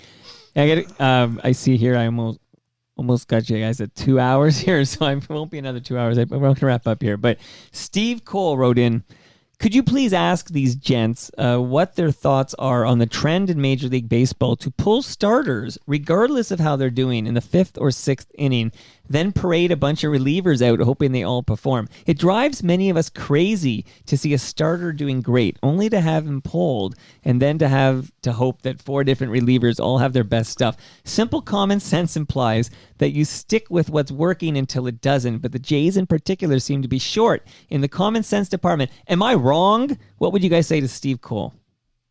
I don't think he's wrong, but I think it's mostly 30 teams that are doing it, or 28 out of 30 maybe. He's just paying attention to one, but, right? But the thing is, like yesterday, you ask 6 guys to pitch or 5 guys to pitch. Yeah. There's a better chance versus 2 guys pitching. Somebody's going to have a bad day, right. So they bring in Simber with a 3-1 lead. Right. Yeah. Boom, grand slam. Yeah. And warm up the bus. It's not so much. I don't know what's happened with all the advancements that guys now consider 6 innings as some sort of an achievement, but that's the way the game is, and I think it's probably because they use their full arsenal from the first inning on, right? Whereas before they used to use certain pitches. There should be more pitching. I think now there's more, not all of them, but I mean there's a lot more guys who are all-out max guys, and I guess Robbie Ray was probably the perfect example of that. But I can go back to, I'm old enough to remember 1980 when Rick Langford drew 22 consecutive complete games. Yeah, right. And 28 for the year. But he told me a great story for about Billy this. Martin, yeah. He was 19-12. We ended up 19-12. His ERA was 3.26, despite 28 complete games. But anyway, in the his second was supposed to be his last start of the season. He's losing. And Billy Martin comes out and says, "Rick, let's take you out of the game now. We can start you in the last game of the season," which would have been on 2 days rest. And Rick says, "Good idea, Billy, but I'm not coming out of this game." So he ended up going the complete game and taking the loss in 8 innings. He started on 2 days rest to try to get that 20th win of the season. And he went 10 innings and took the loss. And a lot of people say that when a couple of years later, when his career kind of nosedived, that was the reason. And he said, no, it wasn't. He actually got hit in a line drive on his pitching elbow, and that started his downfall. So, different eras. Hey, Dave Steve, he pitched. We took it for granted to go a complete game. Yeah. You know, You don't even have to go that far back because Roy Halladay pitched how many complete games, right? Like that's not that long ago, or maybe No. but we sort of. But he was a horse. He was but we kind of snickered at that too because the number of complete games he threw wouldn't compare to say Steve's or something. I'm gonna say snickered wouldn't be the right way, but even then it was an example of what the number of complete games he threw, because that was considered exceptional, kind of proved what was going on. I guess that's the best way to put it. Buck Martinez still says Steve was the greatest pitcher in franchise history. I agree. Yeah, I was going to ask you too. guys that. I agree. So all three of you agree, Dave, Steve. Okay, who's the greatest hitter in Blue Jays history? Ooh, that's a good one. You mean career or era? That's or, all tough to say, but maybe as a Blue Jay. I don't know, it's tough to... Like, it's hard to compare Alomar's 5 years. Yeah. You know, what Delgado had 11, 10. But 5, I think, is a right. good enough stretch that, you can count Alomar if you want as the greatest. The thing about Alomar, he could play any game. He could play the small game. He had power. Speed game. He could do anything. power, Well, defense. Since his I'd name say just came Ollard, up. I'd say Ollard was in there in the top 5 or whatever. Well, he struggled that last. Do you remember when he got the big contract and he kind of struggled and he refound himself when he went to the Mets? The Mets, you know? And that's when him and Cito kind of because he wasn't hitting with authority to the opposite field. So I think Willie Upshaw was the hitting coach. yeah, They wanted him to pull the and ball. because he wasn't hitting the ball hard enough the other way. And Olerud said, but for him to be a good hitter, he had to establish that he could hit the ball the other way, hard, and he just wasn't working for him, right? But because I remember Cito working with Rob Ducey, the same thing. He wanted him to hit the ball the other way. He wanted him to hit it like hard the other way, but not just serve it up. Because the problem when we just serve it up, they can play you, right? And it's just an easy soft fly ball. But now that I mentioned Roberto Alomar's name, I'm curious what you three guys think about the fact that he's banned from baseball, ripped from the level of excellence, and none of us were ever told what the hell happened. We were sort of told, like, just trust us. It's bad enough that you'd be okay with all this. And I'm just curious, like, what do you guys think as baseball journalists? Look at that silence. Yeah. Well, I mean, what are we supposed to do? It's. But you can't think of a comparable, right? Like you can't think of another example where somebody that good. There's though. lots of comparables. They pulled the Braves general manager. They pulled people out of Canada Sports Hall of Fame. They pulled Alan Eagleston out of but Sports Hall of we Fame, know what things Alan like Eagleston. But he's still in I Cooperstown. get it. Eagleson? No. Alomar. Eagleson, yeah. No. I mean, at some point, there's going to be a reckoning. You can't Ryerson everybody.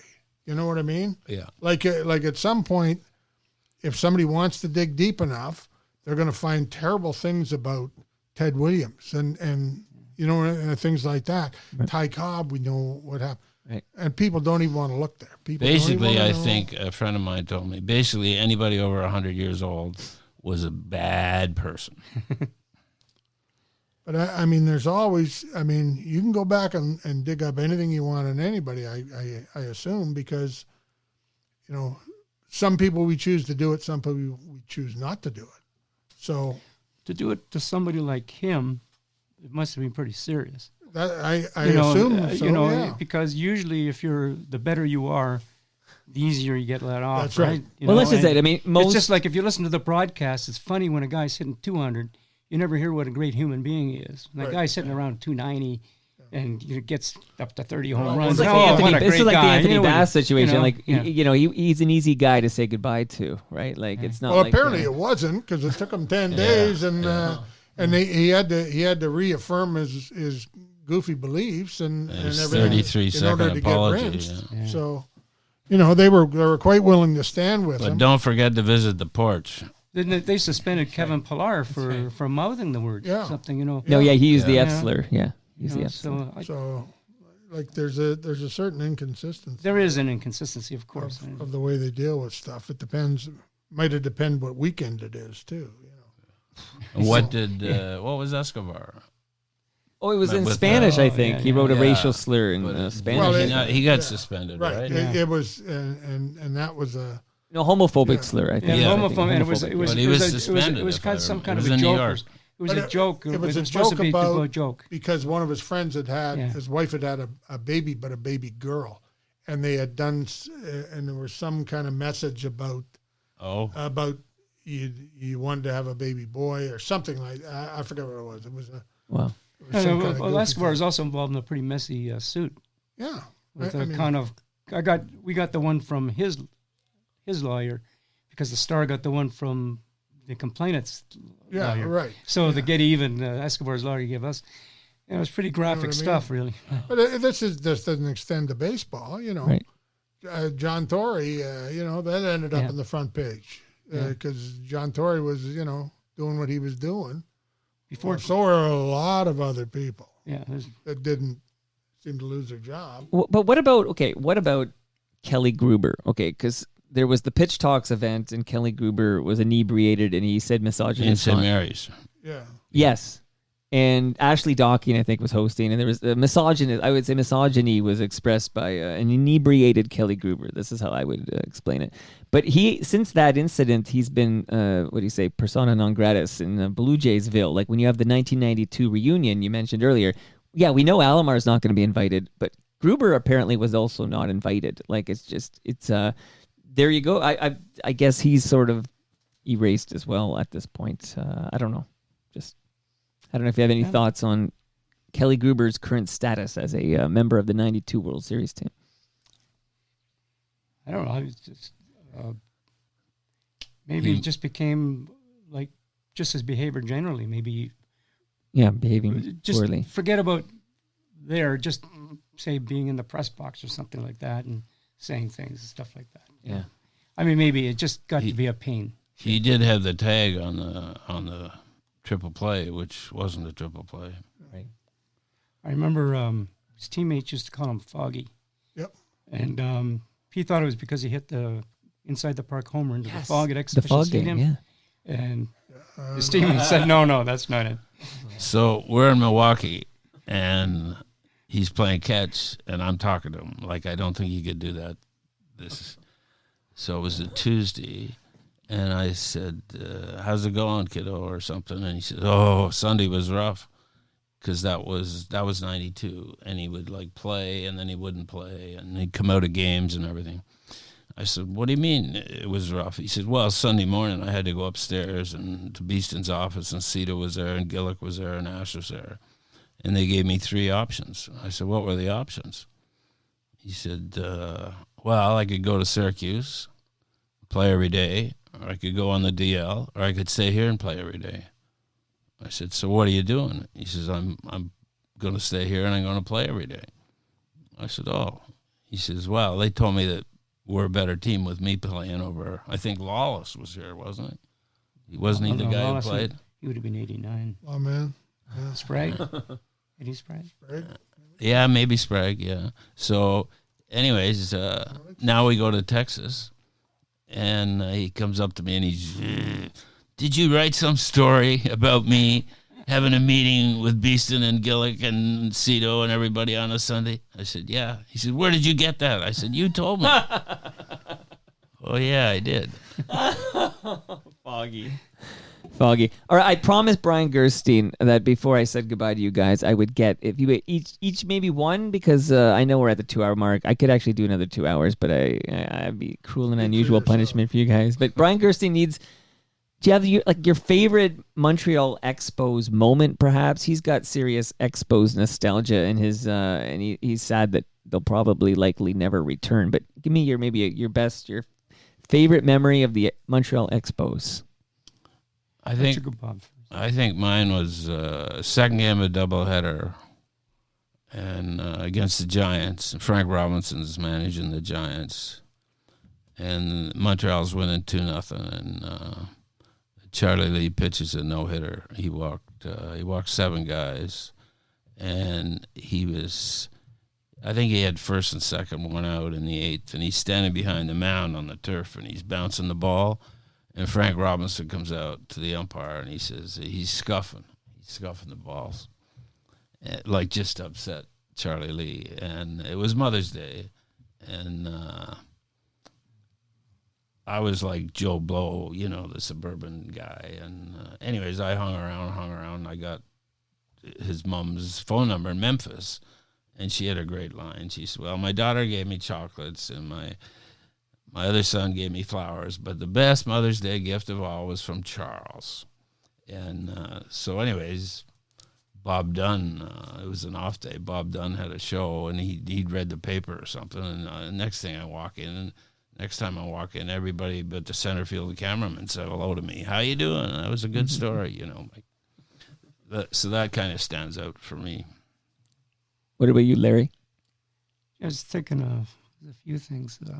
I think my fondest memory of the Expos is the first year, and playing the St. Louis Cardinals in their final homestand of the season, and just the atmosphere of that place. You think of all the people in Canada, and had been waiting, for so long for. Major League Baseball, and in Toronto we had just lost the Maple Leafs 2 years earlier. Right. And I think, as not a particular anecdote, but just that atmosphere that weekend, for me it was just so much fun, and just the way the crowd interreacted, like that was the fun of it for me. There were some other things like Chris Byers hitting for the cycle. There was spring training, talking to Andre Dawson and Tim Raines, and talking about maybe Tim Raines playing center field and stuff like that. And they gave me quotes for 2 or 3 days worth of stories.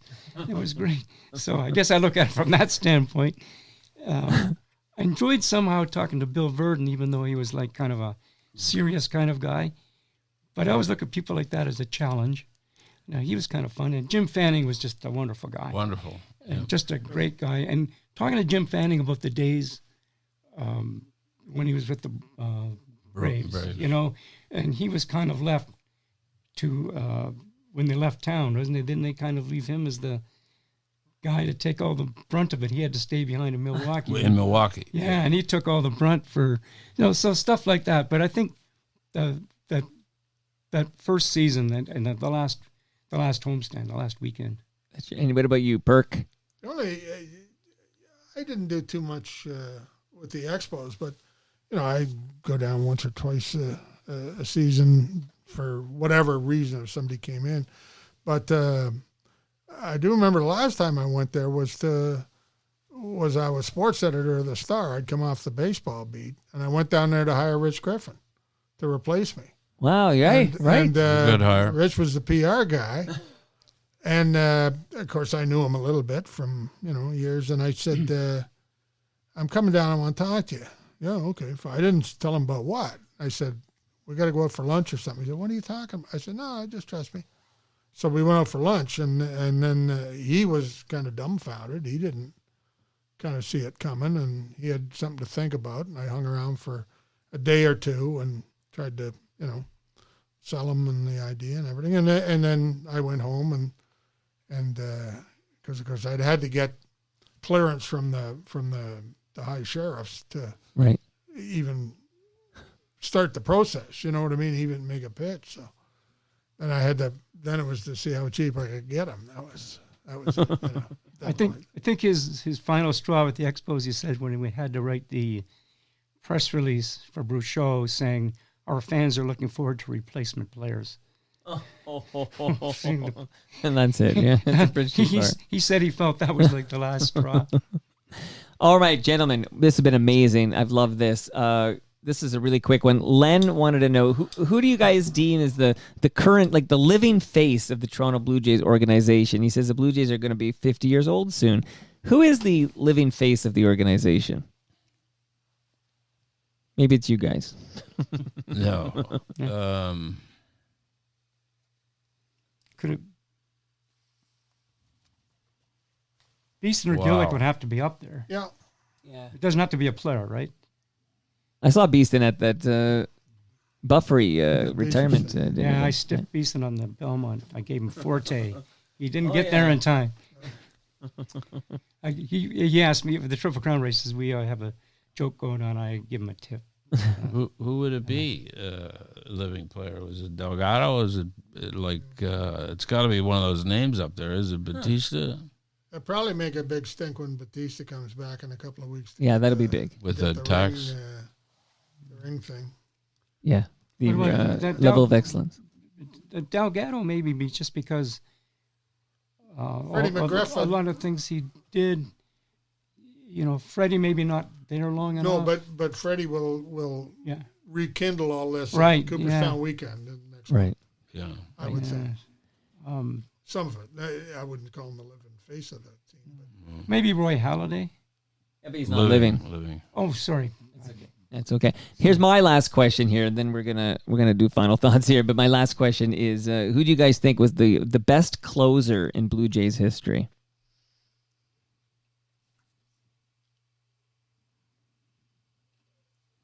I don't know. This guy they got now, he's close to being as dominant as Hanky was. Really? I think. Okay. Off That's a lot last to- year. Okay. Huh. I would take Hanky because at least he But did it. He did it longer, and he wasn't a 1-2-3 guy like Ward was.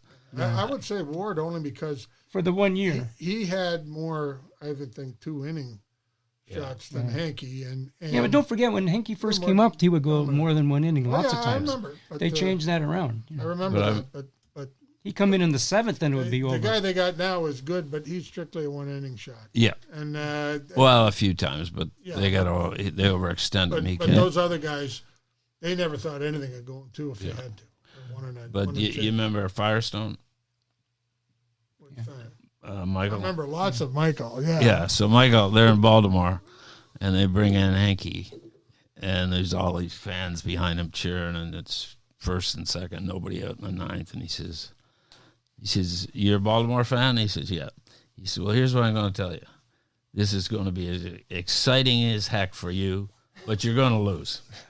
And that's what happened, I think they had a 2-run lead, and he gave up 1.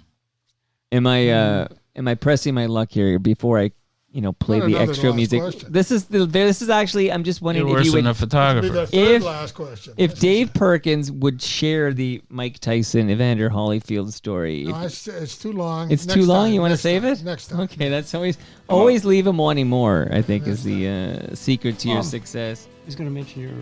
Go ahead. How about Bob? I want to congratulate Bob for being elected into the Beach Volleyball Hall of Fame for referees. Yes, that was Bear. It was a fantastic feat. It's that side-out call that gave me Yes. the win outside of the Baltimore sports bar. There's, It was an incredible call. Believe because- it or not, because alcohol was there involved. and there was no ball. But you It was beat Phantom Bear. Beach volleyball. The Bear started an instant campaign for video replay of beach volleyball. Yes. Bear was disappointed, but you dove more. Yeah. I dove, and my arm was, if you see it was on the line. It was a great side out So call. this is Alan Ryan, whom we started with about Yes. 4 hours ago. And now we're But anywhere. what hotel were we staying at? It was a fancy It hotel. was a Hyatt, wasn't it? in Baltimore? Stofers or something. We walk in something. and Bear, they got sand coming out of there. I'm emptying my pockets. And Bear says, "So what do we do? Just take any room?" Thank you. I'm sorry to talk over you there. Holy smokes. Thank you so much, Larry. That was amazing. Bob, Elliott, another great appearance. And Dave Perkins, thank you very much. We're going to have you guys back at some point. I still got so many questions, so you're going to have to come back. But I really appreciate you guys coming in together. This was like a dream come true. So thank you very much. Oh, thank All you, right. Michael. Congratulations here. on Thank you, 1,000 shows. congratulations. Yeah. Did Can't you even count ever that did you high. ever officiate a George Santos game? And that brings us to the end of our 1,271st show.